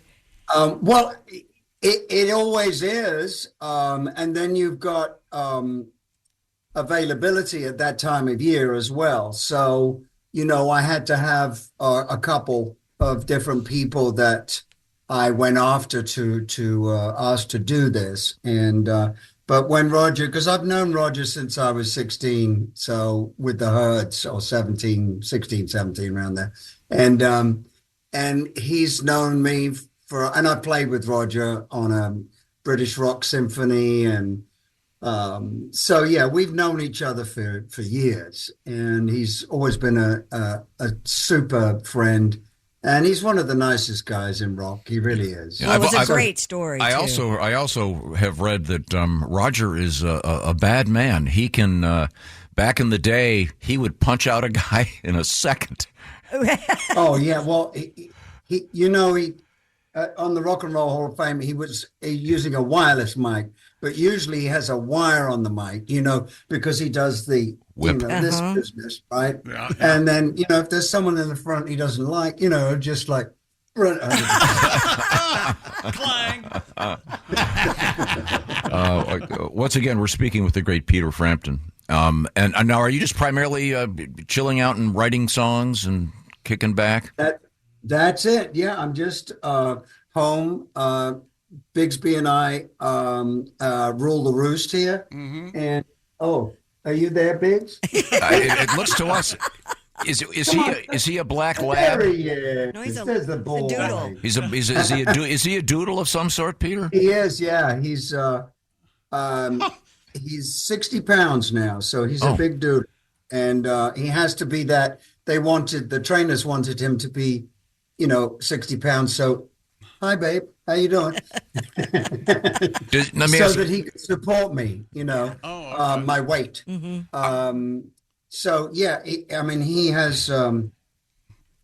He can pick up anything that I drop, and it's just incredible what they've taught him to do. And basically, he knows everything. I just have to. I have to learn how to control all that. So, now, are there any of your songs that he particularly doesn't like, or any guitar tune, or any guitar tones? He just starts howling. He likes Gibsons, kind of like me. Now he's walking away now. See, that's it. We've upset. You're not going to. Oh, he turned his back on you. Yeah, he's not a Fender guy. He's not a Fender guy. Okay. In your speech at the Rock and Roll Hall of Fame, you thank Bill Wyman from the Rolling Stones, and you mentioned that you were on TV on some show with the Stones when you were 14. Yeah, that was Ready, Steady, Go, which was the big Friday night show. 8 minutes past 6, and we have strange beginning times in England. You have to get used to that. But yeah, we were on that because the Stones took over the show and renamed it Ready, Steady, Stones for 1 week. Wow. And Michael Lindsay Hogg, the director, directed that one. And so it was the only one that was taped, actually. So, I got to play with the band, The Preachers, the band that Bill had produced the track. And so each one of the Stones got a choice of who they wanted on the show. And Bill had chosen us. And so, I actually saw them do Satisfaction live for the first time. Oh, wow. Wow, that's amazing. Well, Peter, it's always a great pleasure. Thanks so much for your time. Congratulations once again. And, That's it? Yeah, well, What? Go all Dave, day. I told you we were going to be here for a little longer, didn't I? Okay. All right. Carry on. Next time you're out, I'm coming. I'm going to come see the show again. I was a big fan, and the first time I saw Mr. Frampton was in Hyde Park, opening for Grand Funk Railroad with with Humble Pie. And for some weird reason, I was right up front, losing my mind. And what a great show! And the photograph of that isn't that in the middle of one of the vinyl records? Yeah, it's in the Rockin' the Fillmore. There's lots of pictures from Hyde Park. Yeah, that's some of the best pictures of me and Steve in action are from Hyde Park, definitely. Okay. Well, be sure to check out that great album and many others from Mr. Frampton. It's always a great pleasure, Peter. Oh, my pleasure too, you guys. We love you and hope to see you soon. And Christy, I'll see you at the next show. That's right. I'll be there too. Right. I'll be there too. I'll leave my dogs at home.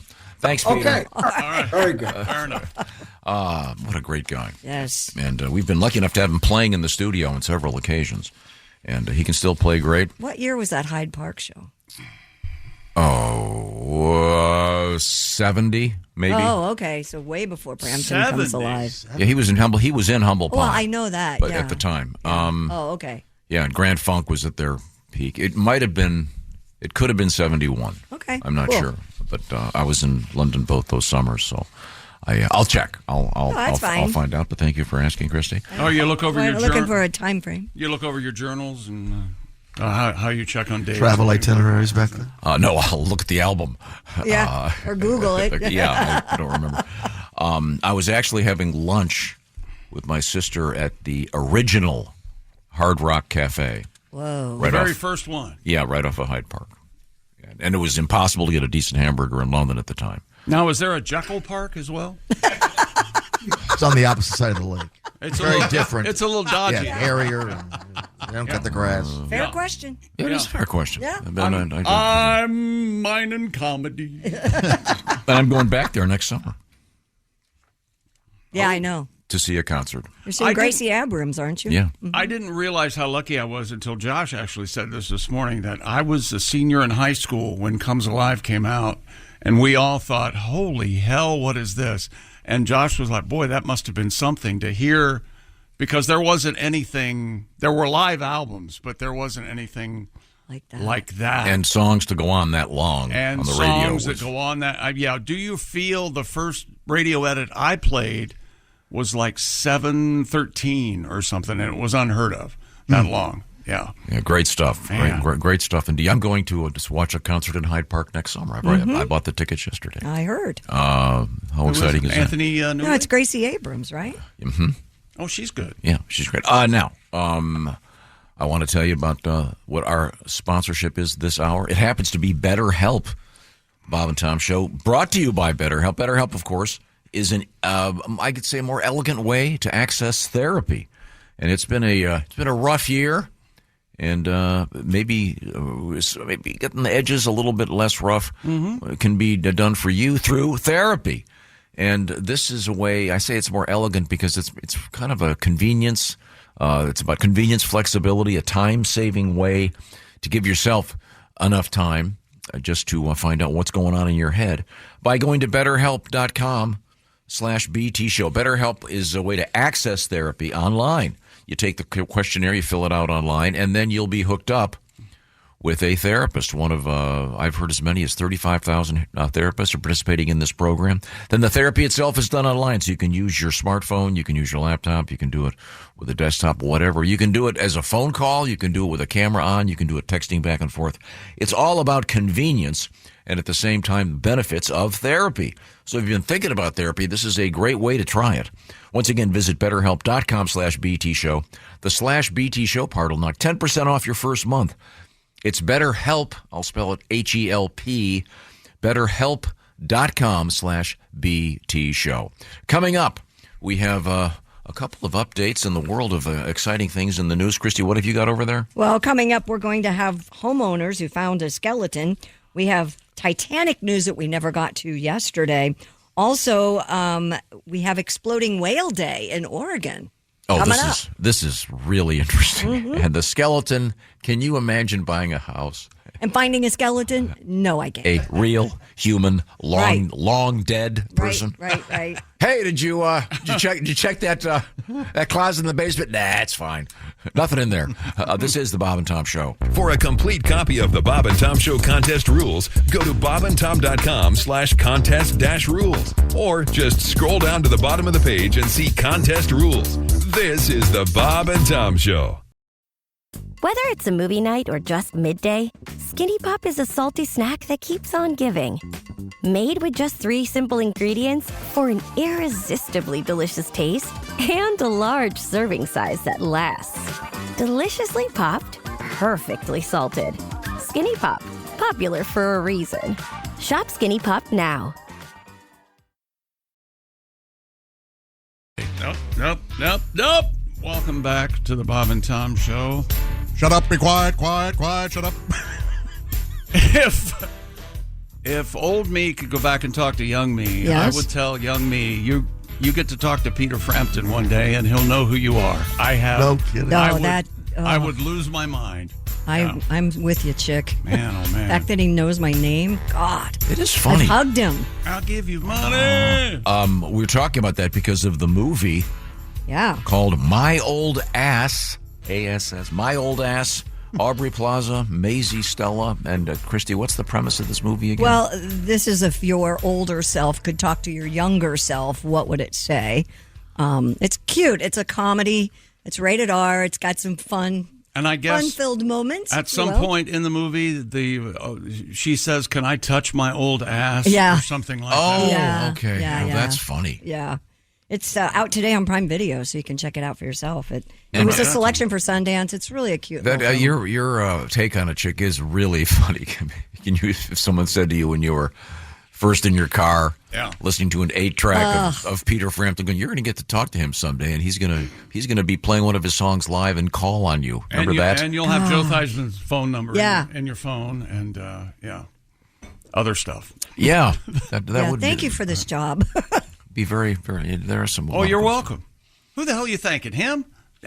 Anybody, the universe, whatever. I got stuck in the Peter Frampton interview because I was trying to think of what terrible idea would be to take one of his songs and ruin it in a commercial. I mean, I would venture to guess right now, when the Super Bowl airs next year, I would wager, I don't know if you can even bet on this, that 15 of the songs in commercials will be classic rock songs. Oh, yeah, absolutely. Well, what about Honey Nut Cheerios? I'll give you honey. See, that's I'll not give bad. You Cheerios. Yeah. Every day. Yeah. Oh, that's such a great part of his show. Money. I mean, show me the shoe. What would it? I don't know. Show me the hay for a farmer. I don't know. Show me the hay. Probably just blue sky. I haven't seen too many commercials for hay. You don't see a lot of those, Yeah. no. Mm-mm. Straw, maybe. Hay sells itself. Hey. How about this? You could maybe a hair salon. Do you feel like a do? And, Remember, hair salons and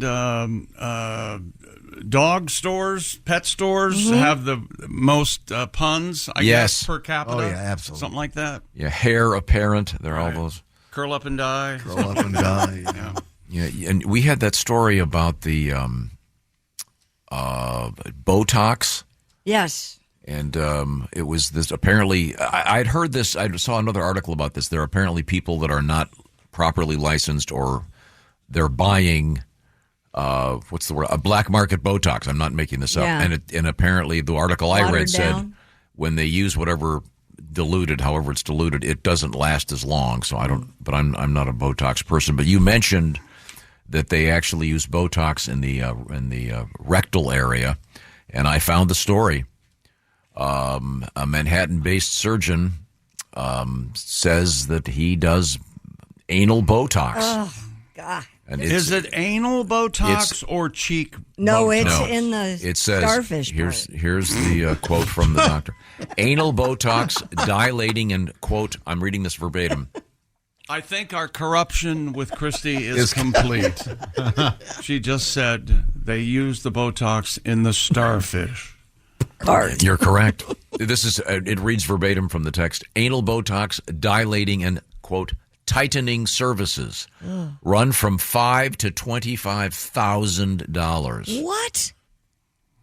Yes. There are other niche procedures. Dr. Norman Rowe uses non-invasive, I am reading this sounds like I'm making it up, radio frequency energy to heat and tighten your anus. Now that radio good morning. Well, yeah, I hope we're not on that channel. That radio frequency energy is used to tighten other parts of the body, not just that. That's so funny. But I mean, anal Botox? Yeah, that's crazy. Well, there are those who need some. Do you get it in your anus, sacks? presumably. Sacks? Would it take the wrinkles out? Oh, yeah, probably. I've said this before. I've said it many times. I have the testicles of a young man. Very smooth. I would hold gonna my get 'em back? I'd hold my testicles up against anybody. I'm holding mine right now. Who are you going to hold them up against? They're just nice and taut. I have the testicles of a young man. Oh, that's nice. Is that Good like for when you. women get the rejuvenation and the... Well, that's different because it's kind of inside. That's surgical, I Yeah. would assume. And necessary.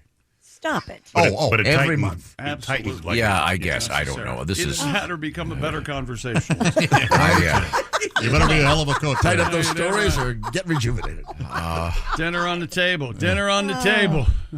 So is guys. the anal Botox, is this for cosmetic purposes, or is it for I the don't know. look, or is it for Sounded the like- feel? It sounds like it tightens it, so it would be the feel, I would think. I'll go right? you one better. Whoever's concerned about this is concerned enough about it to pay $25,000 Yeah. to get it fixed. Yeah. How's that? They're obsessed with a wrinkly starfish. Now, Christy has told me that when her friends have gotten boob jobs, they have insisted that she checks them out. Sure. That's very common. So Very would, common. would one do the same if you'd had anal Botox? Do you think you would tell people that? Hey, Lloyd, put down your burger. I want to show you my beehole. Yeah. Go ahead. Try to get to your second knuckle. See if you can. No, you can. Nice and tight, Yeah. right? You know, they also have Christy. Do you remember the Christy Lee? I know what this. What? If today's Christy Lee could talk to Christy Lee from, say, 25 years ago, Yeah. you'd say, "Don't get this haircut." You know the one I'm talking I know about. which one you're talking Yeah, about. that, she got that haircut. Frotox. It makes your hair Curly. You look like Barbara Streisand and The Star Is yes. Born. Yikes! I wanted to be Stevie Nicks, turned out to be a freak. Okay. Coming up, we have various exciting things, including what happens when you find a skeleton, literally a dead person in your house, and Jeff Higton, Yeah. Fresno, California, live talking to the Chickster. This is the Bob and Tom Show. Thanks for listening to the Bob and Tom Show this morning. The show is also out there for you on our YouTube channel. Watch and subscribe. This episode is brought to you by LifeLock. It's tax season, and we're all a bit tired of numbers. But here's one you need to hear. $16.5 billion. That's how much the IRS flagged for possible identity fraud last year. Now here's a good number. 100 million. That's how many data points LifeLock monitors every second. If your identity is stolen, they'll fix it, guaranteed. Save up to 40% your first year at LifeLock.com/podcast. Terms apply. Options. Terrible ad. You're going to own one. Just an awful read. Really? It was, but I didn't read it. You see, I would have to agree. I didn't get a website. I didn't get a number. Well, you're going to have to listen more. Oh, you know what? That is a good tactic. Welcome back to the Bob and Tom Show at the Silac News Desk. It's Christy Lee. I'm not talking to Four Eyes. Diddling with her hair. I only have 3. There's Pat Godwin. Hello. See, look, I'm. Yeah, she's got the lens. Could we move on here? There's Josh Arnold. Hi, Chick. There's Ace Cosby. Hey. I'm Chick McGee. Hello, Tom. Want to say thanks to the Java House. Brought by. I'm having a delightful tea right now. They really did bring us some wonderful beverages. Mango. I'm having a hot cocoa. And I'm telling you, it's so good. A hot cocoa. I may get rid of coffee altogether and just drink hot cocoa for the rest There of you my go. life. Just take 2 Excedrin and have a hot cocoa. It's the same as a cup of coffee. Oh, hot cocoa. Now, we are going to, I believe, be meeting Jeff Higton on the phone, I think. Jeffrey, can you hear me? Oh, sure can. Good Oh, morning, there we go. guys. Higgy. Are you? Is your nickname Higgy or Jeffy or J Dog? Usually I go by Higgy T every once in a while. Higgy what? Higgy T. Higgy T? Higgy T. Higgy T, my man. The reason we're talking with Higgy T, he had a perfect week in Week 9 in the NFL. He got all the games right, and 4 others did the same. But you had the tiebreaker, so you are the winner. And you now get to pick against the famous Chick McGee in the shoe-in of the week. That's right, First off, are you in Fresno right now? Yes, I am. Are you associated with raisins in any way? Do you work at a raisin farm? No, actually, my family's in the raisin business for years. Wow! All right. Boom! So I assume that the package of raisins is on its way? Well, it could be. Are you working with, is it Sunmaid, or do you have a more... No, Sunmaid's actually the enemy. Okay. Nice. Perfect. Sorry. I was wondering about that. Growing raisins is easy. You just grow grapes and wait. Yeah. Pretty simple. Yeah, I'd like to. But, Josh on a farm or cemetery day 4. You know, in fact, you could just call raisin growers lazy grape growers because they didn't pluck them in time. He's making friends, Jeff. But That's how he does it. the waiting is the hardest part. Yeah. he's right. Tom Petty taught us Higgy that. T knows I'm joking. No, Higgy T. Higgy T. Jeff, do you have a favorite NFL team? Oh, yes, Los Angeles Rams. Now, did you care for the Los Angeles Rams when they were in St. Louis? Actually, I did. I stayed with them all the way. I've been there since the Roman Gabriel days. All right. Wow. Okay, here, I'm going to blow your mind. Ready, Higgy T? Let's see. You had Roman Gabriel. You had Wendell Tucker. You had, I believe, Les Josephson was a running back. I believe, George Allen was the head coach of the Rams then, of course. Jack Snow was a wide receiver. You're a football savant. Yeah, I kind of sort of liked the Rams because Roman Gabriel was a good-looking man. What a great name. Yeah. He was. Well, there's a new Dylan Gabriel plays quarterback for Related? the number 1 Oregon Ducks. Not related at all. Oh. No relation. Isn't that interesting? It Now, is. his daughter Angel Gabriel dances at You ever been to a strip Stag club? Shack. Higgy T? And that, what an unfortunate. To take Angel Gabriel I believe Roman and Gabriel become a was stripper with it. Filipino, I think. Yeah, he just passed away this year in April. She's wasn't the he? only horn-playing stripper. very good. Actually, Roman Gabriel and Merlin Olsen from the Rams, also from the Rams, were in a movie with John Wayne called The Undefeated. Yeah. And he played, Roman Gabriel played an American Indian named Blue Boy. You know, we asked Higgy T to get up very early. Time out. His name was really Blue Boy? Blue Boy in the movie, yes. BLUE Boy. Whoa. Were the LA Rams the fearsome foursome? Yes, that was Yes, they were, yeah. Lamar Lundy, Deacon Jones, Rosie. Was that the actor Roosevelt Merlin? Brown, I think. Rosie Greer. Rosie Greer. Was Merlin Olsen? Merlin Olsen was a member of the Rosie Fearsome O'Donnell. Foursome. Yeah. And Rosie O'Donnell, of course. And Rosie Perez. So, geez, Jack Pardee. Jack Pardee was on that Rams And team. LaVie Rosie. Jack Pardee and Dick Cavity. So, Jeff, you got up early and we're annoying you. It's time for you to make your picks against the Chickster. Is it time? Yeah. What do you got? Oh, yeah. It's time for the Shoon of the Week. Often imitated, never duplicated. You'll see on these TV shows. We're going to pick the game. I did it first. That's what I yelled at the TV. Chick already did it. Chick did it first. And now, here we go. All right, let's start with the Rams. They are hosting the Miami Dolphins, and the Dolphins are getting 3. Tua is back. Rams -3, Dolphins +3. Higgy T, your thoughts? Well, I'm going to be a Rams fan. I got to go with the Rams. But I'm taking the Rams all the day, and that's it. Okay, all right. Very good, sir. I will take the Rams -3 as well, Tom. Okay. The Detroit Lions, some say the best team, well, most say the best team in the NFC, some say the best team in the NFL. The Detroit Lions and the Houston Texans are getting together. Texans getting 3. Who do you like, Texans or Detroit? Well, Detroit's a really good team, and they're going to go down and lose one of these days, but it's not going to be this week. I'm taking Detroit. Okay, I say It is going to be this week. I'm taking the Texans plus the 3, Tom. I'm with you, J-Dog. How about that? Did you hear that? J-Hog, what is it again? Higgy T. J-Hog? Higgy T. I was close. He did go by T. Higgy, but it sounded too familiar. Oh, God. Sunday morning, the Carolina Panthers and the New York Football Giants are getting together in Munich, Germany. Both teams 2-7. Yeah. Take that, Germany. Yeah. Carolina getting 6. Who do you like, Panthers or the Giants? Well, I'm going to go with the Giants just because they're a lot better, and Carolina is horrible. So, all right, I'm taking. What can you say? I'm taking Carolina plus the 6, Tom. Wow. And okay, let's do this one. Philadelphia minus the 6.5 at the Dallas Cowboys. Who do you like? Well, we're going to go with Philly because the Cowboys are horrible also.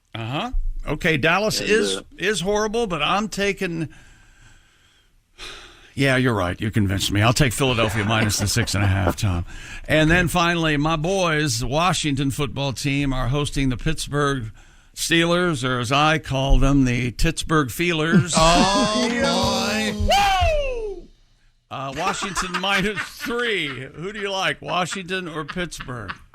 Well, you're probably going to hate me for this one, but I am definitely going with Pittsburgh. I know. They're gonna roll. A lot of people are, and a lot of people are going to be disappointed. I'm taking Washington minus the 3. Okay. All right. And there's this week's shoe-in of the week. All right. Well, hey, Jeff, thanks very much for playing. And by the way, thanks for having me. You do win the gift certificate from Steven Singer Jewelers. Send us some raisins. Peruse the I Hate Steven Singer. Yeah, when we're going to put you on hold, I want to give our address so we can get. We'll give Hoffy can get your address. You can send us some stuff. Wait, we can buy the raisins. We can buy raisins. Please tell us where we can purchase your family's raisins. Okay. Is it like Higgy T's raisins? Or, yeah. Give yourself a plug. Cinderella raisins. Oh, the Cinderella raisins. Oh, they turn into grapes. No, wait a minute. They turn into grapes at midnight. Yes, that's it. Now, they come in a glass box, right? I do love raisin toast. Yeah, me too. That is a true highlight. Oh, wait, if this call is for Higgy T, it might be. Did you give? It could be for Higgy. Hello, Bob and Tom Show. Oh, Jesus. He can't even answer the phone, Jeff. It's just terrible. We'll see who is it. Find out who it is. Hang on just a second. What did you say? Good morning, Chick. How you doing? Is this Okay. wrong? No, you're good. Okay. Hey, Jeff, thank you so much for playing. Okay, guys. No, it wouldn't be. It wouldn't be. I always have to ask in this segment. Are you going to be doing any cooking for Thanksgiving? Absolutely. Oh. No. Do you personally do the cooking, or is this someone in your family?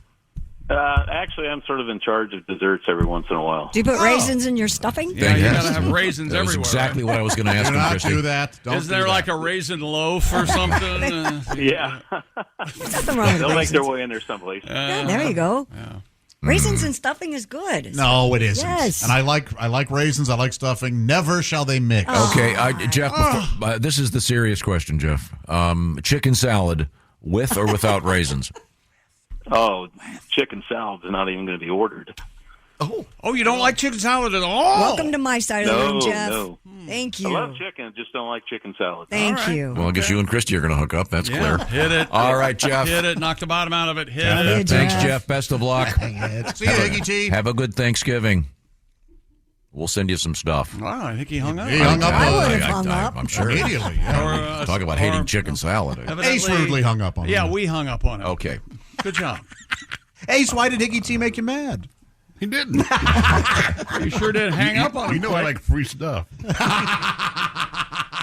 Let me tell you about Simply Safe, the do-it-yourself home security system. You're worried about safety in your home and your family. How would you like peace of mind? Can you put a price on that? Well, Simply Safe has found a way somehow. And they've reduced their price, believe it or not. 60% off. That's more than half. A new Simply Safe security system. It is the best deal of the year. And Simply Safe is the home security system I've trusted for a decade. 24/7 protection. Bob and Tom listeners now can get 60% off. Just visit simplysafetom.com. Old school systems only take action once somebody's already inside your home. That's the definition of too little, too late. Simply Safe's Active Guard outdoor protection changes the game by preventing crime before it even happens. Somebody's lurking around. Simply Safe agents see them in real time, talk to them directly, set off your spotlights, and they can even call the police before they've had a chance to break in. Chick, you know this holiday season they're remaking Home Alone, and the family just has Simply Safe? It's a 2-minute movie. It's a 2-minute movie? Yeah. The guy, Daniel Stern, comes up and goes, oh, they've got Simply Safe. Well, we better go somewhere. And Joe Pesci, they walk away. Mm-hmm. It won't be a hit. And Simply Safe is offering Bob and Tom Show listeners, don't forget, exclusive early access to their Black Friday sale. This week only, get 60% off any new system with a select professional monitoring plan. It's their best offer of the year. Head to simplysafetom.com. That's simplysafetom.com. You know, this holiday season they're making Home Alone 2. Oh, yeah? Yeah? Oh, but really? in New York they have Oh, Simply right. Safe. Yeah. Simply Safe? What happens? The robbers go, hey, they have Simply Safe. And they leave. Why? He doubled down. He sure did. Double down on it. What did you see? And I think But it was in New York that time. He went harder the second time. Yeah, he much harder. He's playing blackjack and got hit on 20. Yeah, he sure did. He's trying to get to 31. The answer, Hello. by the way, is July 3rd, 1971. I'll tell you what the question is when we come back. There's no safe like Simply Safe. This is the Bob and Tom Show. This episode is brought to you by Rakuten. If you're shopping while working, eating, or even listening to this podcast, then you know and love the thrill of the hunt. But are you getting the thrill of the best deals? Rakuten shoppers do. They get the brands they love with the most savings and cash back. And you can get it too. Start getting cash back at your favorite stores like Samsung, Expedia, and Sephora. And even stack sales on top of cash back. It's easy to use, and you get your cash back through PayPal or check. The idea is simple. Stores pay Rakuten for sending them shoppers, and Rakuten shares the money with you as cash back. Download the free Rakuten app and never miss a deal. Or go to Rakuten.com to start getting the most bang for your buck. That's Rakuten.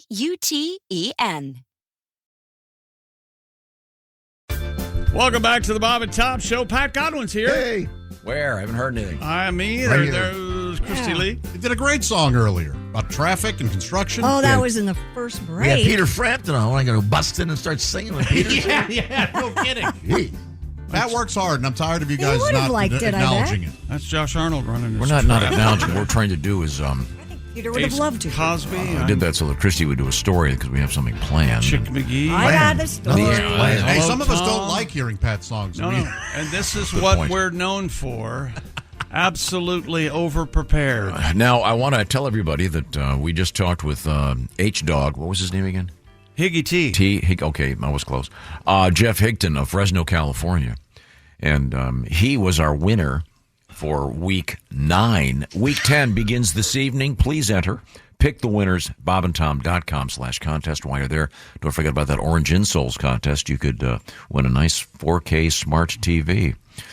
If a TV was really smart, it probably would tell you to stop watching half the crap you're watching. This is really a bad show. That's what I'd like. I'd like my TV to do that. There's nothing like Could have saved me from- insulting our prize. Good job, No, bud. no. I'm saying it truly smart. No. TV sucks. Wouldn't you like to win one? What the hell's wrong with you? Oh, sorry. I could have been taken the wrong way. July 3rd, 1971 was that concert that I saw. Humble Pie? Humble Pie and Grand Funk. Thank goodness. It's all about Interesting. I was just wondering what date I couldn't stand it. I couldn't pay attention to anything else. We just went through this with her off the air. I wonder what date that was. Dear Bob and Tom, I went to Concert 10 at the Pocono Raceway with 200,000 people in 1972. Dear Diary. That's the racetrack Right by me. shaped in a heart. Yeah. That's where we used to go for the concerts, yeah. They're good races there. Oh, yeah. Horrible story. Saw Jay Giles and Humble Pie. That had to be a great show. Oh, no. Okay, well, I'm sorry, Josh. Sorry, Josh. You were a broken condom away from being born. They tried to keep me away. No, they did. Yeah. Well, lucky it wasn't your dad's birthday. You know, we Yeah, do the math. You have 4 brothers. None of them born 9 months after your dad's birthday. I'll tell you why off the air. Yikes. Oh, that's right. It's hostile in here. Actually, wait a minute. I didn't consider. I was May. My dad's birthday was in August. Does that match up? No. Oh, okay. August, Well, September, wait a October, minute, November, December, 5. It's actually 10 months, technically. It's 40 weeks. My so- mom was pregnant with me for 11 and a half months. It was a really weird. Wow. That seems You probably excessive. read the articles. You didn't want to come out. That's weird. Now, Christy Lee is at the Silac Insurance News Desk. What's happening? Drivers in Massachusetts braved a messy commute after full porta potties fell off the back of a truck. Poop on the highway. The Boston Globe. Crapper in the sunshine. It's amazing. Am I not doing what you wanted me to do? Yes, no. I'm just. What Tom wanted you to Poop do. on the highway. The Boston Globe reports the truck hauling the portable toilets failed to clear a low-situated overpass in Cambridge. Oh, no, wouldn't that be the two- first thing? If you're loading toilets full of poop onto a truck, aren't you going to check Know the height? clearance? Yeah. Knock the 2 porta potties off the truck and onto the road. All right. All right. And Pat, you said you have an original song? Here we go. The whole place smells like ass. Driving down the road. Another story about a trucker who lost his smelly load. 2 porta potties fell out the back. You have to stretch that word out to make it work. I have to write a song about it. Yes, I'm a hack. Because I'm singing crap on the highway, getting worse in the sunshine. Clean it up quick. It's making me sicker than these shoddy rhymes. How do I get the gang to sing along? Wait a minute. I know. You may think you know. I'll never sing along. Whoa, Crap on the road, clean it up, baby. Crap on the road, potty's tipped over. Crap on the road, clean it up, baby. Crap on the road, that's how I get it for this. You son of a bitch! I got You made me sing along. I win. You got me. You got me good. Oh, thank you very much, Pat. You're welcome, Exploding Tom. Whale Day has become a full-fledged holiday on the Oregon coast. Happy Exploding Whale Day. According to the Oregonian, the local holiday goes back to November 12th, 1970, not when Humble Pie played, but when engineers from the Oregon Department of Transportation decided to clear a dead sperm whale from the beach by blowing it up with 20 cases of dynamite. Now, I don't know much about explosives. I'll give you that. But if I hear the phrase 20 cases of dynamite, I'm thinking, enough. That's a big lot. Yeah. The incident became a meme when footage of the explosion was rediscovered and went viral online. Raining down on people. Yeah, the video shows rotting flesh and blubber coming across the beach onto spectators and onto their cars.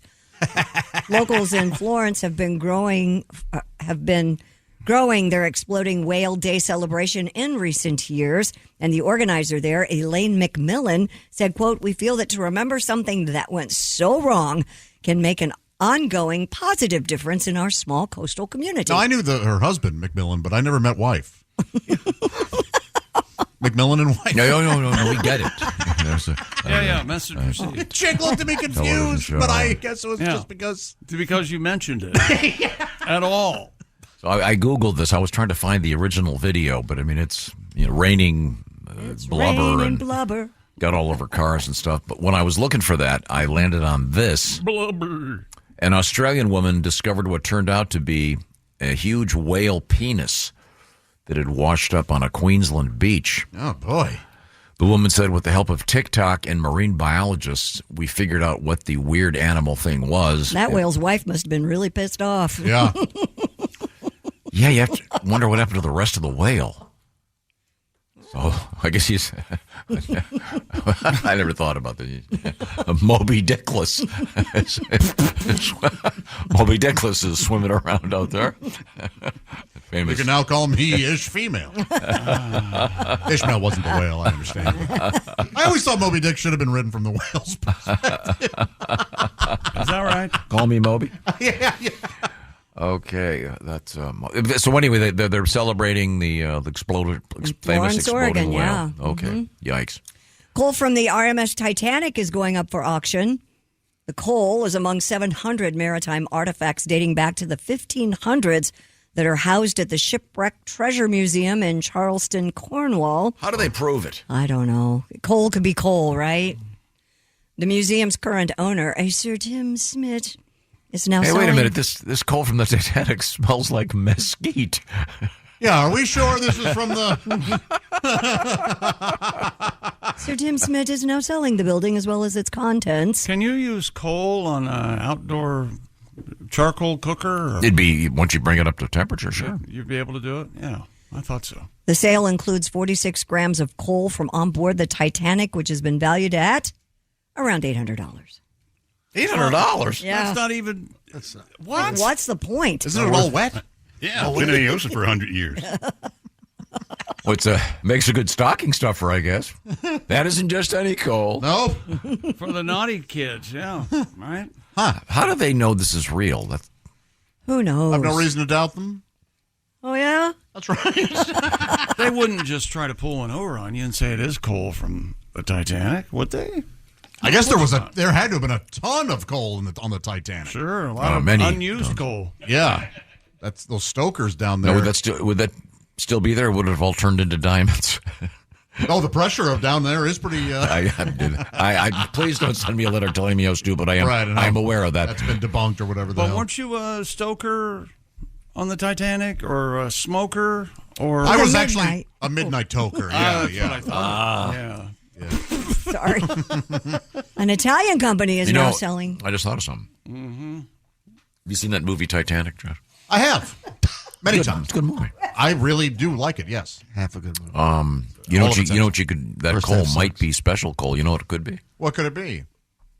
You could draw, what's her name? Kate Winslet's boobs with that. Oh, yes, he did. Was that a Remember that? charcoal drawing or whatever the hell? I've said it before. I'll say it again. Have you seen the viral clip where they replace Kate Winslet with a golden retriever? It's and the golden is lounging on the couch, and it draw me like one of your French ladies. I did see that. I remember going, huh, and immediately looking at something else.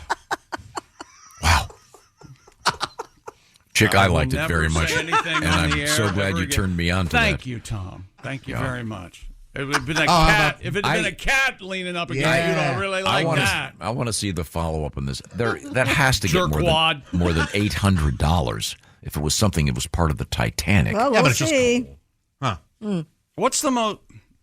there's no way of knowing this. What's the most valuable or piece of from the Titanic they brought up? Probably like a clock or something, or... Oh, that's a good question. I don't know. Maybe a jewel or something? Like or? John Astor's head or something. Oh. They found a petrified dump of Molly Brown's. She's a big girl. I thought she was unsinkable, though. She was unsinkable. Yeah. Not her dump. Yeah, the turd floated. She crapped off one of the lifeboats. Oh, okay. Oh, Molly, come on. Hey, when you gotta go. I just speak my mind. An Italian company is now selling cans of so-called fresh air from Lake Como to tourists. Oh, boy. Italy Comunica said it has bottled the air from the picturesque lake and is selling the cans for about $11 a piece. Have you guys been there? I have not. I'm too afraid. That's where. Why? But I've always been Cuomophobic. Okay, comophobic is what you meant to say, but still. Just for Oh, the, yeah, you're right. Just to help the listener along. Homophobic. Yeah, comophobic would really involve politics and dumb television shows. Josh just looked around the room like there wasn't anybody here. Like you were Looking testing around. the joke? Perhaps if the video of me telling that joke was replaced by a golden retriever, it would be so much more enjoyable. Don't do that voice.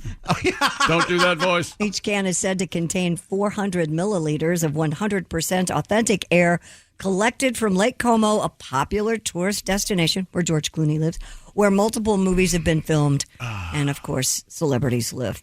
And it's This is the air. And it's called Fresh Air from Lake Como. Yes. My gosh. With your host, the great Dave Davies. Terry couldn't be here today, so I'll be interviewing our guest on Fresh Air. Oh, okay. Oh. Thank you very much.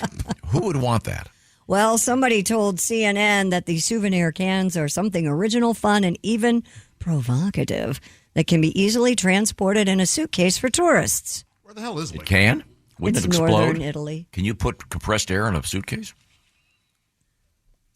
Think so. What do you mean compress? You put hairspray in your suitcase, don't you? Are you kidding? Look at Tom doesn't. Okay, wait a minute. Tom used to carry hairspray. No. Yes, he did. Yes, he did. You wore hairspray. No wonder you. No. He had a big phobia about him looking like a mad scientist, where it would. Come Oh yeah, out. yeah. You don't want it sticking out on the sides. Yeah. Sticking out on the I side. always like that look. Really? Right? Yeah. Yeah. Hey, look at that madman. You look like Marty. You look like a nuclear scientist. Yeah. Working for the Russians. Yuri, how do we bomb them? We go from Italy to France, where new homeowners discovered a skeleton in an attic after the previous occupant disappeared. According to a statement from the prosecutor's office in Erste, France, the remains were discovered in an attic of an outbuilding during renovation. The discovery is thought to be linked to the property's former owner, a man born in 1927 but who disappeared in 2009. What? Oh. According to CNN, the remains have been sent to the Strasbourg Institute of Forensic Medicine. Oh, sure. Yeah, to confirm the identity of the deceased. Good work. So it's just a skeleton now. Yeah, no trace of him was found despite a police investigation, which was eventually closed in 2016. He was legally declared dead in 2021. The remains were found in a small room immediately under the roof, accessible only by a trap door that was almost invisible. This must. What? There's more to this story. So how long does it take for a body to be turned into a skeleton if it's sitting in air?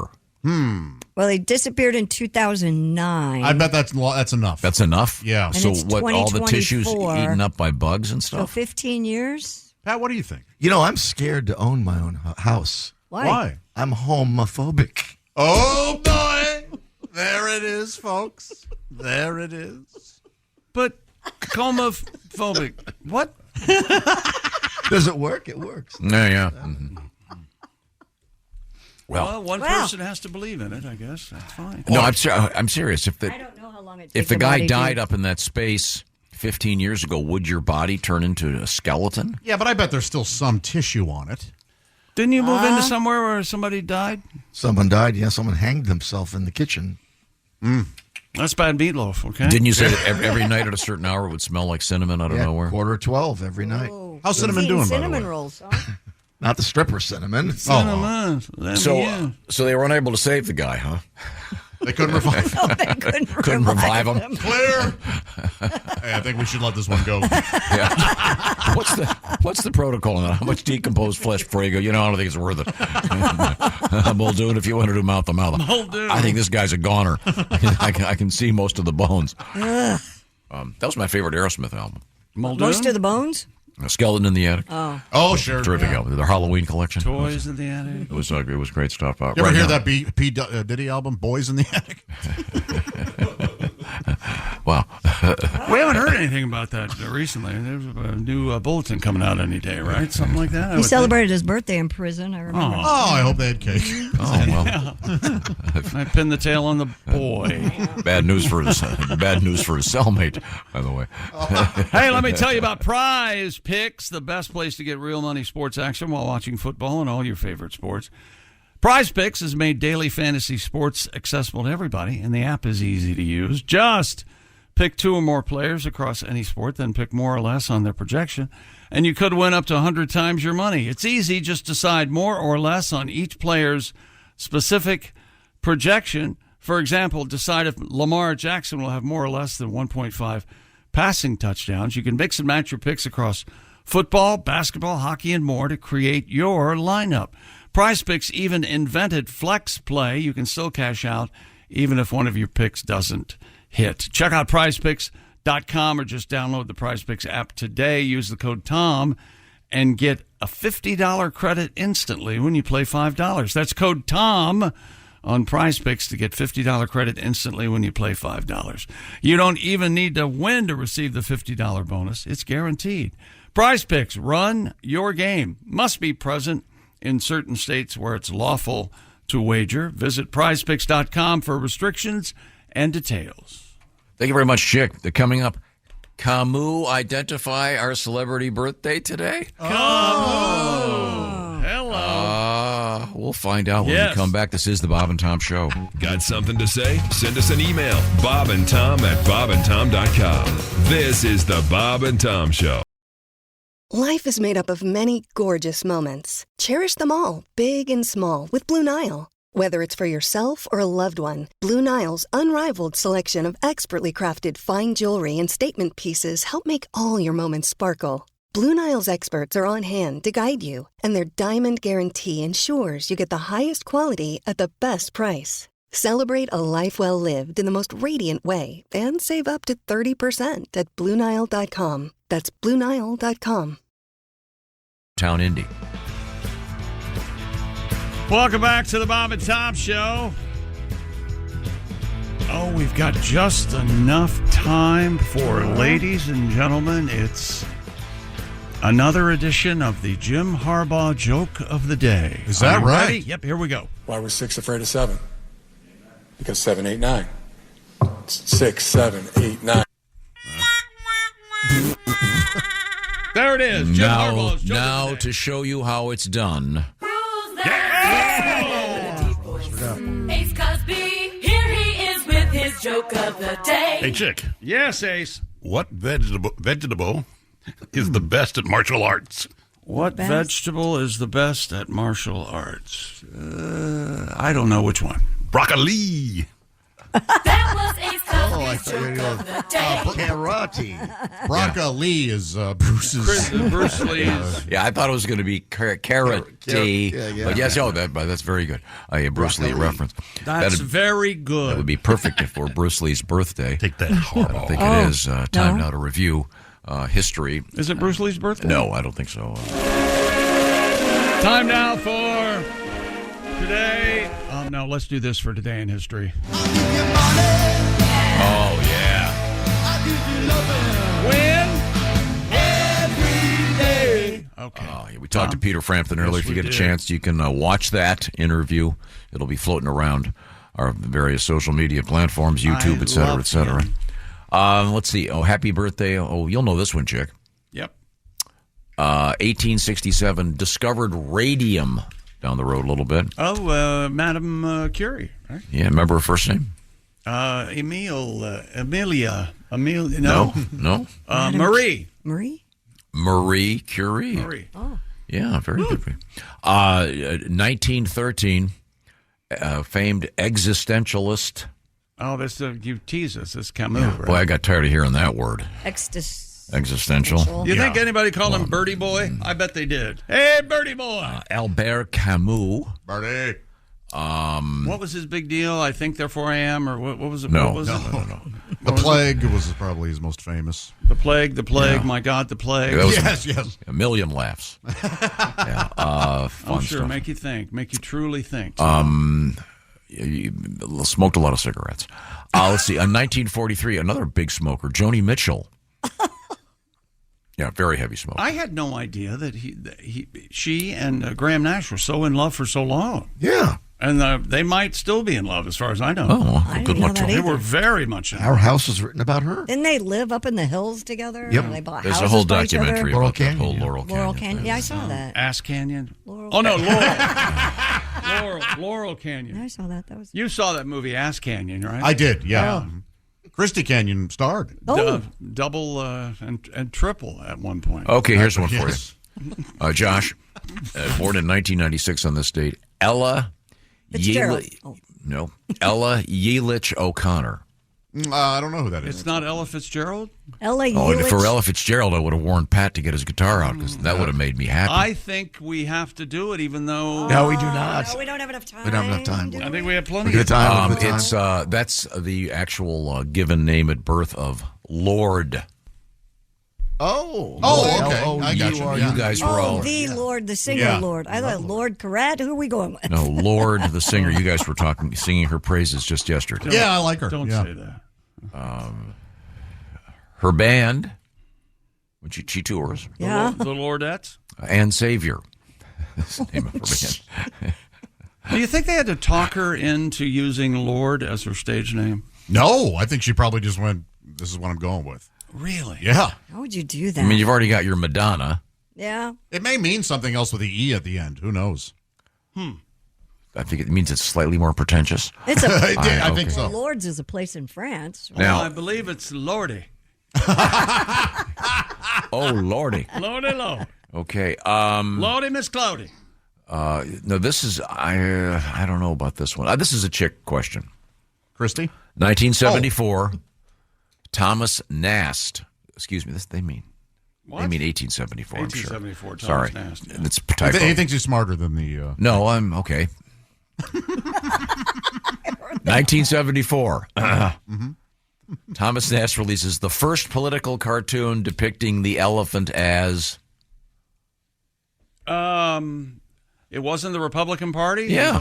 It was a Republican that was Party. 18. Obviously, Yeah, 18. It was 1974. Thomas Nast. I took a class on it. It was around- Elephants in the media. It was around the. Oh, turn that's of the one, century. with Chris Christie. I did my thesis on Operation Dumbledore. It might have been the first political cartoon. Is that what it says? No, just using the elephant. Just using the elephant, which is stuck around. How about, here we go. This is a good one. This is for Godwin. 1904. 1904. The musical Little Johnny Jones. I thought you were in that musical in 1904. Born a couple years later. Featuring what song that to this day we all know? 1904, Al Jolson song, maybe. I'm going to say Yankee Doodle Dandy. You are going to say correctly. Good job, Josh. It's not Ventura Highway? 1904. Little Johnny Jones. George M. Walk out Cohan. on the stage now. Little Johnny Apparently, this says that was a stage play about a jockey named Little Johnny Jones, but Yankee Doodle Dandy came out of that. Entertainment then. Oh, boy. Just awful, Yeah. right? Anybody who had the balls to get up on stage was hailed as a genius. The King of Cool died in this date in 1980. The actor, Steve McQueen. Oh, he was the king of cool? I didn't know that. Sure. I think so. He was kind of a badass there. Yeah. Apparently not all that friendly. But, Bullet? The Blob? Oh, I He was remember in the the Blob. Yeah. yeah. Wasn't Michael Landon also in the Blob? He was in I Was a Teenage Werewolf. That's it. And the great Rowan Atkinson. Do you know who that is, Christy Lee? Mr. Bean? Mr. Bean. Yes. Opened on this date in 1997. Thank you very much. Don't forget, you got to get your sports picks in for pro football. Beginning this evening, go to bobandtom.com/contest. You could win that great gift certificate from Steven Singer Jewelers. So get that done today, please. And keep listening. $1,000 an hour at stake. I'll give you that next keyword in about 10 minutes. This is the Bob and Tom Show. Hey, thanks for listening to the Bob and Tom Show this morning. Get a look at today's show on our YouTube channel. Michael Rosenbaum and his Smallville co-stars take you behind the scenes of one of the greatest shows of all time. We're going to watch every episode. Join us. It's Big Talk. You remember when I had to shave my head? Oh, I think I was angry with this one. On Smallville. Yeah, I mean, I get it. The scene you did, and this is the one that got me fired. Okay. What? Here we go. I love the excursions with me and Welling. It's everything that Superman stands for. It's Talkville. Talkville, we always talk about it. It's a great thing. The Smallville Rewatch Podcast. Follow and listen on your favorite platform.